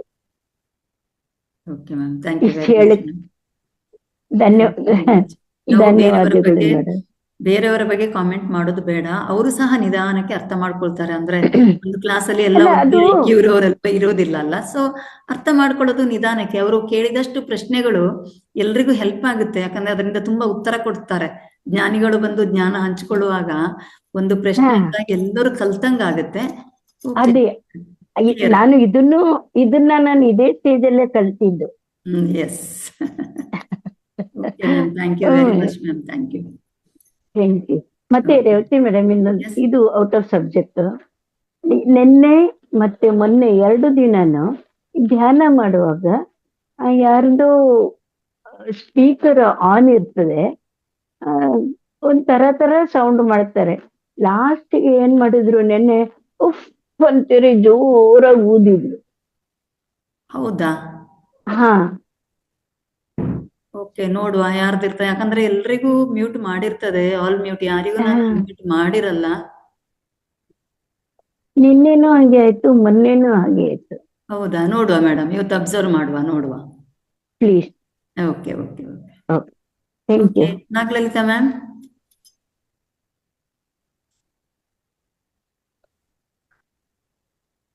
ಅನ್ಮ್ಯೂಟ್ ಮಾಡ್ಕೊಳ್ಳಿ ಮ್ಯಾಮ್. Nagalalitha ma'am, okay. ಇಲ್ಲಿ ನೋ, ನಾಗಲಲಿತಾ ಮ್ಯಾಮ್ ಅನ್ಮ್ಯೂಟ್ ಮಾಡ್ಕೊಂಡು ಮಾತಾಡಿ. ಇನ್ನೊಮ್ಮೆ ಕೊಟ್ಟಿದ್ದೇನೆ. ಹಾ, ಆಯ್ತು. ಸುಭದ್ರಾ ಮೇಡಮ್ಗೆ ಕೊಟ್ಟೆ. ನಮಸ್ತೆ ಮೇಡಮ್, ನಮಸ್ಕಾರ. ಮತ್ತೆ ವಿಶಾಲಾಕ್ಷಿ ಮತ್ತೆ ತುಂಬಾ ನಮ್ಮ ಜೀವನದ ಪಯಣ ಬಗ್ಗೆ ತುಂಬಾ ಚೆನ್ನಾಗಿ ಹೇಳಿದ್ರಿ. ಮತ್ತೆ ಆತ್ಮಗಳು ಮಗು ಇದ್ದಂತೆ ಅಂತ ಹೇಳಿದ್ರಲ್ಲ, ಅದು ಎಲ್ಲಾ ಆತ್ಮಗಳು ಒಂದೇ ತರನಾ, ಮಕ್ಕಳಾಗೇನಾ, ಅವಕ್ಕೆ ವಯಸ್ಸಿನ ಇದಿಲ್ವಾ ಅಂತ ನಂದೊಂದು ಪ್ರಶ್ನೆ ಮೇಡಮ್. ನಿಜ, ಸತ್ಯವಾದ ಮಾತೇನಪ್ಪ ಅಂದ್ರೆ ಆತ್ಮಕ್ಕೆ ವಯಸ್ಸಿಲ್ಲ ಮೇಡಮ್. ಆತ್ಮ ಅವಿನಾಶಿ, ಆತ್ಮ ಚಿರಾಯು. ಓಕೆನಾ? ಅದಕ್ಕೆ ಆದಿನೂ ಇಲ್ಲ, ಅಂತ್ಯನೂ ಇಲ್ಲ. ಫಾರ್ ಎಕ್ಸಾಂಪಲ್ ನಮ್ಮ ಮಹಾವತಾರ್ ಬಾಬಾಜಿ ಅವರೇ, ಓಕೆನಾ, ಅವ್ರಿಗೆ ಎಷ್ಟು ವಯಸ್ಸು ಗೊತ್ತಾ? ಸಾವಿರ ವರ್ಷ ವಯಸ್ಸುಗಳು. ಅವ್ರು ಬೇಕು ಅಂದಾಗ ದೇಹವನ್ನ ಧರಿಸ್ಕೊಂತಾರೆ, ಬೇಡ ಅಂದಾಗ ಮತ್ತೆ ಅಪ್ರತ್ಯಕ್ಷ ಆಗ್ತಾರೆ. ಅಂತಹ ಚೈತನ್ಯ ನಮ್ಮ ಒಳಗಡೆ ಇದೆ. ಓಕೆನಾ? ಅದಕ್ಕೆ ವಯಸ್ಸಿಲ್ಲ. ಆತ್ಮ ಮಗು ಯಾವಾಗ ಆಗುತ್ತೆ ಅಂದ್ರೆ ಸತ್ಯ ತಿಳ್ಕೊಂಡಾಗ ಮಗು ತರ ಆಗುತ್ತೆ. ಫಾರ್ ಎಕ್ಸಾಂಪಲ್ ಹೇಳ್ಬೇಕು ಅಂತಂದ್ರೆ, ಯಾರಾದ್ರೂ ಬೈದ್ರೆ ಓಕೆ, ನಂಗೆ ಬೈತಾ ಇದ್ದಾರ, ತೊಂದ್ರೆ ಇಲ್ಲ, ಐ ಆಮ್ ಹ್ಯಾಪಿ ಅಂತ ಹೇಳುತ್ತೆ. ಮಗುಗೆ ನೀವಾಗ ಬೈದ್ರಿ, ಹೊಡೆದ್ರಿ ಅಂತಂದ್ರೆ ಇನ್ನೊಂದು ಗಂಟೆ ಬಿಟ್ಕೊಂಡು ಅದ್ ನಿಮ್ ಹತ್ರ ಬರುತ್ತಾ, ಅಥವಾ 5 ನಿಮಿಷದಲ್ಲಿ ನಿಮ್ ಹತ್ರ ಬರುತ್ತಾ? 5 ನಿಮಿಷದಲ್ಲೇ ಬರುತ್ತೆ. ಮತ್ತೆ ಅಪ್ಪುಗೆ ಮಾಡುತ್ತೆ, ನಮ್ಮನ್ನ ಮುದ್ದಾಡುತ್ತೆ ಅಲ್ವಾ? ಹಾಗಾಗಿ ಸತ್ಯ ತಿಳ್ಕೊಂಡಂತ ಪ್ರತಿ ಆತ್ಮವು ಕೂಡ ಮಗುನೇ. ನಾವೆಲ್ಲರೂ ಮಗುನೇ ಅಂತ ಹೇಳ್ಬೋದು. ಓಕೆನಾ? ಸತ್ಯ ತಿಳ್ಕೊಂಡಿದೀವಲ್ಲ, ಯಾರಾದ್ರೂ ಬೈದ್ರೆ ನಮ್ಗೆ ಬೇಜಾರಾಗುತ್ತಾ? ಇಲ್ಲ. ಯಾರಾದ್ರೂ ನಮ್ಗೆ ಏನಾದ್ರು ಅವಮಾನಕರ ಮಾತನ್ನ ಮಾತಾಡಿದ್ರೆ ಕೋಪ ಬರುತ್ತಾ? ಇಲ್ಲ. ಇಲ್ಲ, ಓಕೆ, ಇದೆಲ್ಲ ನನ್ನ ಕರ್ಮಗಳು, ಇದೆಲ್ಲ ನಾನು ಅದನ್ನ ಸ್ವೀಕರಿಸ್ತಾ ಇಲ್ಲ ಅನ್ನುವಂತ ಭಾವ ಬರುತ್ತಲ್ಲ. ಹಾಗಾಗಿ ಒಂದೇ ಮಾತು, ಸತ್ಯ ಯಾವುದು? ಆತ್ಮ. ನಾನು ಆತ್ಮ ಅನ್ನುವಂತ ಸತ್ಯ ತಿಳ್ಕೊಂಡ್ರೆ ಅದೇ ಮಗು ತತ್ವ ಅಷ್ಟೇ. ಸರಿ, ಅದಕ್ಕೆ ಕೇಳಿದೆ. ಮಗುವಿಂದ ಬೆಳಿತಾ ಬೆಳಿತಾ ಬೇರೆ ತರ ವರ್ತನೆಗಳೇ ಆಗುತ್ತಲ್ಲ ಮನುಷ್ಯನಲ್ಲಿ, ಅದಕ್ಕೆ ಅದು ಆತ್ಮದ ಅಲ್ವಾ ಏನು? ಅದು ದೇಹ ಮತ್ತು ಮನಸ್ಸು. ಓಕೆನಾ? ಮನಸ್ಸು. ಸರಿ madam, thank you madam. Thank you ma'am. Subhadra ma'am. ನಮಸ್ತೆ ರೇವತಿ ಮೇಡಮ್. ನಮಸ್ತೆ. ನಮಸ್ತೆ ವಿಶಾಲಾಕ್ಷಿ ಮೇಡಮ್. ಜೀವನವನ್ನ ಸಾಕ್ಷೀಭೂತವಾಗಿ ನೋಡ್ಬೇಕು ಅನ್ನೋದನ್ನ ತುಂಬಾ ಚೆನ್ನಾಗಿ ತಿಳಿಸ್ಕೊಟ್ರಿ ಮೇಡಮ್. ತುಂಬಾ ಹೃದಯದ ಧನ್ಯವಾದಗಳು ಮೇಡಮ್. ಧನ್ಯವಾದಗಳು ಧನ್ಯವಾದಗಳು ಧನ್ಯವಾದಗಳು madam. Thank you ma'am, thank you very much. ಯಾರು ವಿಶಾಲಾಕ್ಷಿ ಮ್ಯಾಮ್, ಒಂದು ರಿಕ್ವೆಸ್ಟ್ ಇದೆ. Yes madam. ತಾವು ಧ್ಯಾನ ಮಾಡಿಸ್ತೀರಾ ಅಥವಾ ತಮಗೆ ಹೋಗ್ಬೇಕಾ? ಧ್ಯಾನಕ್ಕೆ ಕೂರಿಸ್ತೀರಾ? ಎಲ್ರಿಗೂ ಧ್ಯಾನಕ್ಕೆ. Okay ma'am, thank you so much, thank you so much. ಅದ್ರ ತಮ್ಮಲ್ಲಿ ಒಂದು ವಿನಂತಿ ಪೂರ್ವಕವಾಗಿ ತಾವು ಪರ್ಮಿಷನ್ ಕೊಟ್ರೆ ಒಂದು ಮಾಹಿತಿನ ಹಂಚ್ಕೋಬಹುದಾ ma'am? Yes ma'am, with your permission. Okay. ಏನಿಲ್ಲ ಸ್ನೇಹಿತರೆ, ಇದು ನನ್ನ ಒಂದು ಚಿಕ್ಕ ಕೋರಿಕೆ ಅನ್ಕೋತಿರೋ ಅಥವಾ ಸ್ವಾರ್ಥ ಅನ್ಕೋತಿರೋ ಗೊತ್ತಿಲ್ಲ. ನನ್ನದೇ ಆದಂತ ಒಂದು ಯೂಟ್ಯೂಬ್ ಚಾನಲ್ ಇದೆ. ಇಂತ ಹಲವಾರು ವಿಷಯಗಳನ್ನ, ಮಾಹಿತಿಗಳನ್ನ ನಾನು ಈಗಾಗಲೇ ಅದರಲ್ಲಿ ಶೇರ್ ಮಾಡಿದ್ದೀನಿ, ಅಪ್ಲೋಡ್ ಮಾಡಿದ್ದೀನಿ. ಆ ಯೂಟ್ಯೂಬ್ ಚಾನಲ್ ಹೆಸರು ಬಂದ್ಬಿಟ್ಟು ವಿಶಾಲಾಕ್ಷಿ ಅಥನಿ ಅಂತ. ನಿಮ್ಗೆ ಆಸಕ್ತಿ ಇತ್ತಪ್ಪ ಅಂದ್ರೆ ನೀವು ಆ ಒಂದು ಚಾನಲ್ ಅನ್ನ ಫಾಲೋ ಮಾಡ್ಬೋದು ಅಂತ ಹೇಳ್ತಾ, ಈ ವಿಷಯನ ಹಂಚ್ಕೊಳ್ಳೋದಕ್ಕೆ ಅವಕಾಶ ಮಾಡಿಕೊಟ್ಟಂತ ಮಹಾವತಾರ್ ವೇದಿಕೆಗೆ ಧನ್ಯವಾದಗಳು. Thank you ma'am, thank you very much. Masters, ನಾವು ಧ್ಯಾನಕ್ಕೆ ಹೋಗುವ ಮೊದಲು ನಾವೀಗ ಮೇಡಮ್ ಅವ್ರದ್ದು ಟಾಕ್ ಕೇಳಿದ್ವಿ, ನಿನ್ನೆನೂ ಕೇಳಿದ್ವಿ, ಪ್ರತಿದಿನ ಕೇಳ್ತಾ ಇದ್ದೇವೆ. ನಾವು ಮಾಡತಕ್ಕಂತ ಒಂದು ನಮ್ಮ ಧರ್ಮ ಅಥವಾ ನಮ್ಮ ಕರ್ತವ್ಯ, ನಮ್ಮ ಸ್ವಯಂ ಸೇವೆ ಅಂತಂದ್ರೆ, ನಾವು ಈ ವಿಡಿಯೋಗಳನ್ನ ನೋಡಿ ಒಂದು ಲೈಕ್ ಕೊಡತಕ್ಕಂಥದ್ದು, ಜೊತೆಗೆ ಅದಕ್ಕೆ ಕಾಮೆಂಟ್ ಮಾಡತಕ್ಕಂಥದ್ದು. ಯಾಕಂತಂದ್ರೆ ಈ ಒಂದು ಜ್ಞಾನ ನಮ್ಗೇನು ನಾವು ಪಡ್ಕೊಳ್ತಾ ಇದ್ದೇವೆ, ಇದು ಕೇವಲ ಈ ವೇದಿಕೆಗೆ ಸೀಮಿತ ಆಗ್ಬಾರ್ದು. ಇದು ತುಂಬಾ ಜನರಿಗೆ ಪಸರಿಸ್ಬೇಕು. ಅವರು ಸಹ ಇದರ ಒಂದು ಸೌಲಭ್ಯ ಅಥವಾ ನಾವೇನು ಸದಾವಕಾಶವನ್ನ ಬಳಸ್ಕೋಬೇಕು. ನಾವು ಕೊಟ್ಟಂತ ಕಾಮೆಂಟ್ ಇಂದ ಉಳಿದವರು, ಈ ವೇದಿಕೆಯಲ್ಲಿ ಇಲ್ಲದವರು ಸಹ ಈ ವಿಡಿಯೋಗಳನ್ನ ನೋಡ್ಬೇಕು ಅಂತ ಹೇಳತಕ್ಕಂಥದ್ದು ಉದ್ದೇಶದಿಂದ ನಾವೆಲ್ಲರೂ ಸಹ ಈಗಾಗಲೇ ನಮ್ಮ ರಘು ಸರ್ ಅವರು ಶೇರ್ ಮಾಡಿದ್ದಾರೆ ವಿಡಿಯೋಕ್ಕೆ ಒಂದು ಲೈಕ್ ಅನ್ನು ಕೊಟ್ಟು ದಯಮಾಡಿ ಒಂದು 2 ಪದಗಳ ಒಂದು ಕಾಮೆಂಟ್ ಅನ್ನು ಕೊಟ್ರೆ ಇದು ಬಹಳ ಬಹಳ ನಾವು ಮಾತಾರ್ ಸಂಸ್ಥೆ ಆಗ್ಲಿ, ಈಗ ಇನ್ನು ವಿಶಾಲಾಕ್ಷಿ ಮೇಡಮ್ ಸಹ ರಿಕ್ವೆಸ್ಟ್ ಮಾಡ್ಕೊಂಡ್ರು, ರೈಟ್, ನಾವು ಇದನ್ನೆಲ್ಲ ನೋಡ್ಬೇಕು, ಬೇರೆ ಬೇರೆ ಜ್ಞಾನವನ್ನ ಸಹ ನಾವು ಪಡ್ಕೊಳ್ಳಕ್ಕೆ ಅವಕಾಶ ಇದೆ. ಆದ ಕಾರಣ ಎಲ್ಲರೂ ಸಹ ಒಂದು ಲೈಕ್ ಅನ್ನು ಕೊಟ್ಟು ಒಂದು ಕಾಮೆಂಟ್ ಅನ್ನ ಮಾಡಬೇಕು. ಎರಡನೇದಾಗಿ ಮಹಾವತಾರ್ ಸಂಸ್ಥೆಯಿಂದ ಕೇವಲ ಧ್ಯಾನ ಮಾತ್ರ ಅಲ್ಲ, ಬೇಕಾದಷ್ಟು ಒಂದು ಸೌಲಭ್ಯವನ್ನ ನೀಡ್ತಾ ಇದೆ. ಎಲ್ರಿಗೂ ಗೊತ್ತಿದೆ ನಮ್ಮ ಆರೋಗ್ಯಕ್ಕೆ ನಾವು ಔಷಧಿ ರಹಿತ ಆರೋಗ್ಯವನ್ನ ಹೇಗೆ ಕಾಪಾಡ್ಕೊಳ್ಬೇಕು ಅಂತ ಹೇಳ್ತಕ್ಕಂಥ ನಿಟ್ಟಿನಲ್ಲಿ ಮರ್ಮ ಥೆರಪಿ ಇರಬಹುದು, ಮೂತ್ರ ಥೆರಪಿ ಇರಬಹುದು, ಅಕ್ಯುಪ್ರೆಷರ್ ಇರೋದು, ಆಮೇಲೆ ಟೆಲಿಪತಿ ಇರಬಹುದು, ಸಾಕಷ್ಟು ಕೆಲವು ಶ್ವಾಸದ ಬಗ್ಗೆ ಸ್ವರಯೋಗ ಇರಬಹುದು, ಮುದ್ರೆಗಳಿರಬಹುದು, ಇಂಥ ಅನೇಕ ವಿಧದ ವಿದ್ಯೆನ ನಮಗೆ ಕಲಿಸ್ಕೊಡ್ತಾ ಇದ್ದಾರೆ. ಜೊತೆಗೆ ಗುರುಗಳು ಪ್ರತಿದಿನ ಬೆಳಿಗ್ಗೆ ಬಂದು ನಮಗೆ ಹಂಚಿಕೊಳ್ತಾ ಇದ್ದಾರೆ. ಇದೆಲ್ಲವೂ ಸಹ ಬೇರೆಯವರ ಉಪಯೋಗಕ್ಕೆ ಅಲ್ಲ, ನಮ್ಮ ಉಪಯೋಗಕ್ಕೆ. ಜೊತೆಗೆ ಪಿರಮಿಡ್ಗಳನ್ನ ಬಳಸಿ ಧ್ಯಾನವನ್ನ ಮಾಡೋ ಬಗ್ಗೆನೂ ಮಾಹಿತಿಯನ್ನ ನೀಡ್ತಾ ಇದ್ದಾರೆ. ಈ ಸಂದರ್ಭದಲ್ಲಿ ಇಲ್ಲಿ ಕ್ರಿಸ್ಟಲ್ ಬಗ್ಗೆ ಆಗ್ಲಿ ಅಥವಾ ನಮ್ಮ ಸೌಂಡ್ ಥೆರಪಿ, ಸೌಂಡ್ ಹೀಲಿಂಗ್ ಹೇಗೆ ಎಲ್ಲ ತರದ ಒಂದು ಸೌಲಭ್ಯವನ್ನ ನಾವು ಪಡ್ಕೊಳ್ಬೇಕಾದ್ರೆ ತಾವು ದಯಮಾಡಿ ಮಹಾವತಾರ್ ಸಂಸ್ಥೆಗೆ ದೂರವಾಣಿಯ ಮುಖಾಂತರ ಕೇಳ್ಕೊಂಡು ಮಾಡಬಹುದು. ನಿನ್ನೆ ಒಬ್ರು ಎಲ್ಲ ಆದ್ಮೇಲೆ ಕೇಳಿದ್ರು, ಬಹುಶಃ ಅವ್ರು ಇವತ್ತು ಹೋಗಿರ್ಬೋದು. ಆರೋಗ್ಯಕ್ಕೆ, ಸಣ್ಣ ಪುಟ್ಟ ಆರೋಗ್ಯಕ್ಕೆ ಮಾತ್ರೆಗಳನ್ನ ತೆಗೆಯೋದನ್ನ ಬಿಟ್ಟು ಈ ಮಹಾವತಾರ್ ಸಂಸ್ಥೆಗೆ ಕಾಂಟ್ಯಾಕ್ಟ್ ಮಾಡಿ, ಅಲ್ಲಿ ಎಲ್ಲ ತಜ್ಞರು ಬರ್ತಾರೆ. ಶನಿವಾರದ ದಿನ ಅಂತೂ ನಿಮಗೆ ಕನ್ಸಲ್ಟೇಷನ್ ಆಗ್ಬೋದು, ಟ್ರೀಟ್ಮೆಂಟ್ ಆದ್ರೂ ಸಿಕ್ಕೇ ಸಿಗುತ್ತೆ. ಈ ಮಹಾವತಾರ್ ಸಂಸ್ಥೆಗೆ ಸಂಪರ್ಕಿಸಬೇಕಾದ್ರೆ ಈ ನಂಬರನ್ನ ನೋಟ್ ಮಾಡ್ಕೊಳ್ಳಿ, 9686618024. ಯಾಕಂದ್ರೆ ಪ್ರತಿ ಸಲ ತಾವು ಫೋನ್ ನಂಬರ್ ಅನ್ನ ಕೇಳೋ ಬದಲಿಗೆ ಪ್ರತಿದಿನ ನಾವು ಇದನ್ನ ತಮಗೆ ಹೇಳ್ತಾ ಇದ್ದೇವೆ. ತಾವು ದಯಮಾಡಿ ನೋಟ್ ಮಾಡ್ಕೊಂಡು ತಾವು ಈ ನಂಬರಿಗೆ ಸಂಪರ್ಕವನ್ನ ಮಾಡಿ, ತಾವು ಯಾವ ದಿನ ಹೋಗ್ತಾರ ಅಂತಂದ್ರೆ ಅಥವಾ ತಮ್ಗೆ ಏನ್ ಸಮಸ್ಯೆಗೆ ಯಾರು ಬೇಕು ಅಂದ್ರೆ ಆ ತಜ್ಞರನ್ನ ಅವರು ಕರೆಸ್ತಾರೆ. ಆದ ಕಾರಣ ಮಹಾವತಾರ್ ಸಂಸ್ಥೆಯಿಂದ ಸಿಗತಕ್ಕಂಥ ಸೌಲಭ್ಯವನ್ನ ಎಲ್ಲರೂ ಪಡ್ಕೊಳ್ಳಿ. ಜೊತೆಗೆ ಈ ಜ್ಞಾನವನ್ನ ಎಲ್ಲರಿಗೆ ಹಂಚಲಿಕ್ಕೆ ವಿವಿಧ ಕಡೆಗಳಲ್ಲಿ ಪಸರಿಸುವ ಹಾಗೆ ನೀವು ಇದನ್ನೊಂದು ಲೈಕ್ ಕೊಟ್ಟು ಒಂದು ಕಾಮೆಂಟ್ ಅನ್ನ ಮಾಡಿ ಅಂತ ಹೇಳ್ಕೊಂಡು ನಾನು ಮಹಾವತಾರ್ ಸಂಸ್ಥೆಯ ಪರವಾಗಿ ಎಲ್ಲರೂ ವಿನಂತಿಯನ್ನ ಮಾಡ್ತೇನೆ. ಧನ್ಯವಾದಗಳು. ಎಲ್ಲರೂ ಮಾಸ್ಟರ್ಸ್ ಧ್ಯಾನಸ್ಥರಾಗೋಣ. ಮೇಡಮ್ ಅವರು ಧ್ಯಾನಕ್ಕೆ ಗೈಡ್ ಮಾಡಿ ಧ್ಯಾನಕ್ಕೆ ಕೂರಿಸಿ, ಬಹುಶಃ ಅವರಿಗೆ ನಾನು ಮೊದಲೇ ರಿಕ್ವೆಸ್ಟ್ ಮಾಡ್ಕೊಂಡಿಲ್ಲ, ಅವರವರ ಕಾರ್ಯಕ್ಕೆ ತೆರಳಬೇಕಾಗಿರಬಹುದು.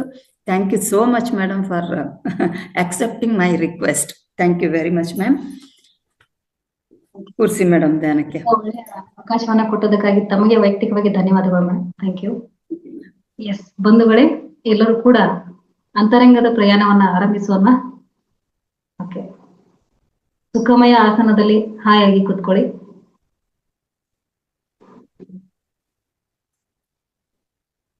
ಮೇಲೆ ಕುಳಿತಿದ್ದರೆ 2 ಪಾದಗಳನ್ನ ಕ್ರಾಸ್ ಮಾಡಿಕೊಳ್ಳಿ. ಯಾವುದೇ ವಿಶೇಷವಾದಂತಹ ಆಸನದ ಅಗತ್ಯ ಇಲ್ಲ ಸ್ನೇಹಿತರೆ.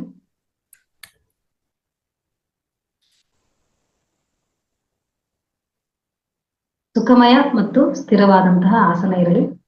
ಕನ್ನಡಕ ಧರಿಸಿದ್ರೆ ಕನ್ನಡಕವನ್ನು ತೆಗೆರಿ.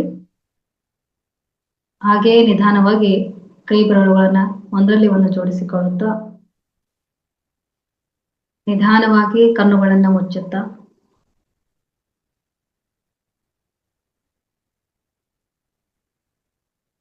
ಒಂದು ಸಂತೃಪ್ತ ಭಾವನೆಯಿಂದ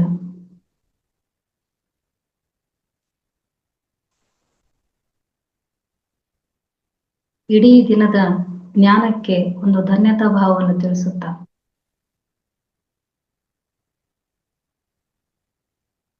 ಆರಾಮಾಗಿ ಹಾಯಾಗಿ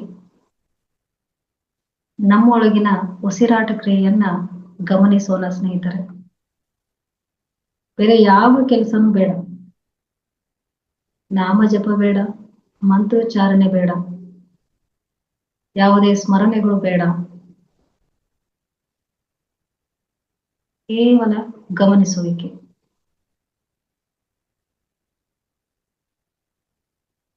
ನಿಧಾನವಾಗಿ ನಮ್ಮ ಒಳಗೆ ನಡೆದಿರುವ ಉಸಿರಾಟ ಕ್ರಿಯೆ, ಉಚ್ಛ್ವಾಸ ನಿಶ್ವಾಸಗಳನ್ನ ನಿರಂತರವಾಗಿ ಗಮನಿಸೋಣ.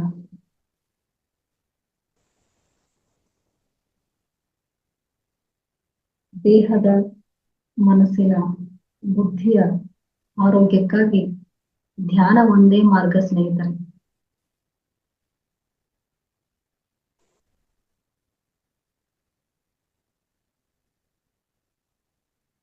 ಸಹಜವಾದ ಉಸಿರಾಟ, ಸಹಜವಾದ ಗಮನ.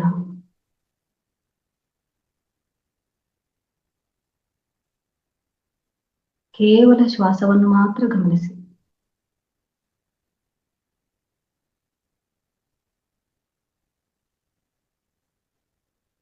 ಕೇವಲ ಶ್ವಾಸವನ್ನು ಮಾತ್ರ ಗಮನಿಸಿ.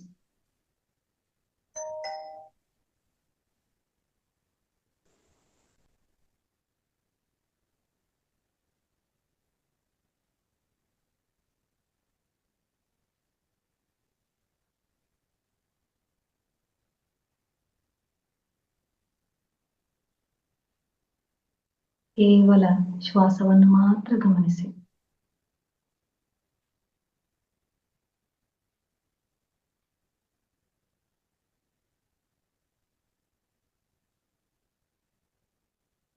ಮಧ್ಯದಲ್ಲಿ ಯಾರೂ ಕೂಡ ಕಣ್ಣುಗಳನ್ನ ತೆರೆಯರೆ ನಿರಂತರವಾಗಿ ಉಸಿರಾಟವನ್ನೇ ಗಮನಿಸಿ.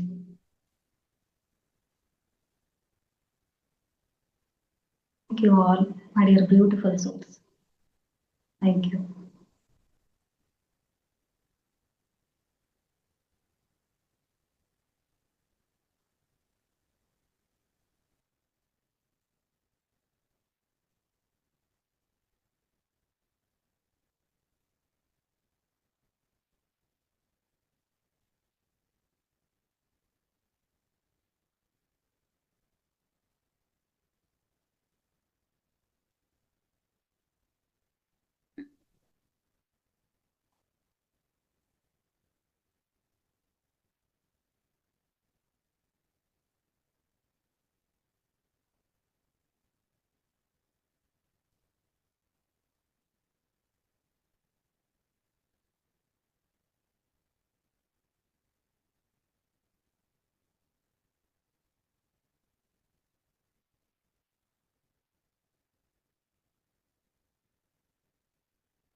ಮಾಸ್ಟರ್ಸ್ ಇನ್ನು 5 ನಿಮಿಷಗಳ ಕಾಲ ಧ್ಯಾನವನ್ನು ಮುಂದುವರಿಸೋಣ.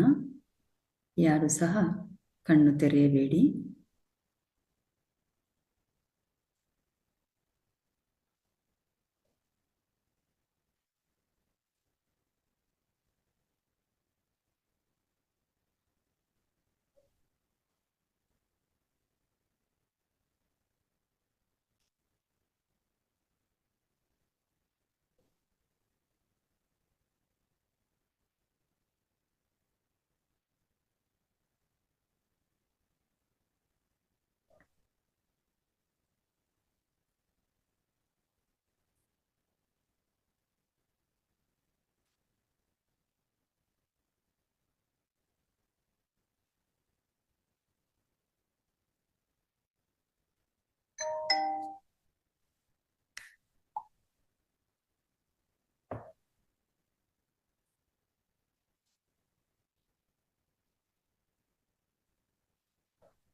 ಮಾಸ್ಟರ್ಸ್ ಇನ್ನು ಕೇವಲ 10 ಸೆಕೆಂಡುಗಳ ಧ್ಯಾನ. ಯಾರು ಸಹ ಕಣ್ಣು ತೆರೆಯಬೇಡಿ. ಎಲ್ಲರೂ ಸಹ ನಿಧಾನವಾಗಿ ಧ್ಯಾನದಿಂದ ಸಹಜ ಸ್ಥಿತಿಗೆ ಮರಳಿ. ಮಾಸ್ಟರ್ಸ್ ಎಲ್ಲರೂ ಸಹ ನಿಧಾನವಾಗಿ ದೇಹೆಚ್ಚರಿಕೆಗೆ ಬನ್ನಿ. ಯಾರು ಸಹ ಕಣ್ಣು ತೆರೆಯಬೇಡಿ.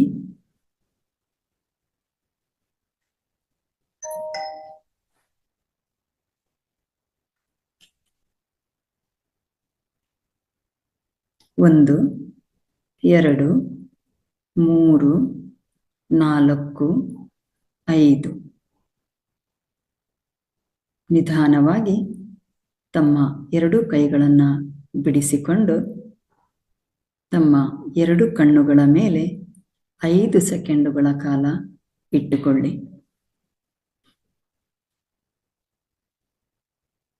1, 2, 3, 4, 5.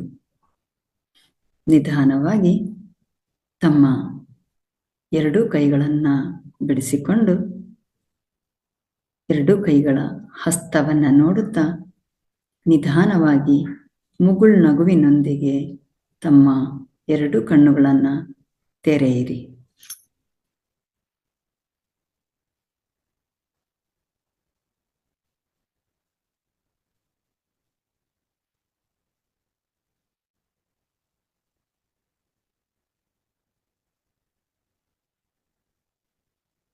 ಮಾಸ್ಟರ್ಸ್ ಎಲ್ಲರೂ ಸಹ ತಮ್ಮ ರೂಮಿನ ಲೈಟ್ ಅನ್ನ ಆನ್ ಮಾಡ್ಕೊಳ್ಳಿ. ಧ್ಯಾನವನ್ನ ಮುಂದುವರಿಸುವವರು ಮುಂದುವರಿಸಬಹುದು. ವಿಡಿಯೋವನ್ನ ಎಚ್ಚರಿಕೆ ಆದವರು ವಿಡಿಯೋವನ್ನ ಆನ್ ಮಾಡ್ಕೊಳ್ಳಿ.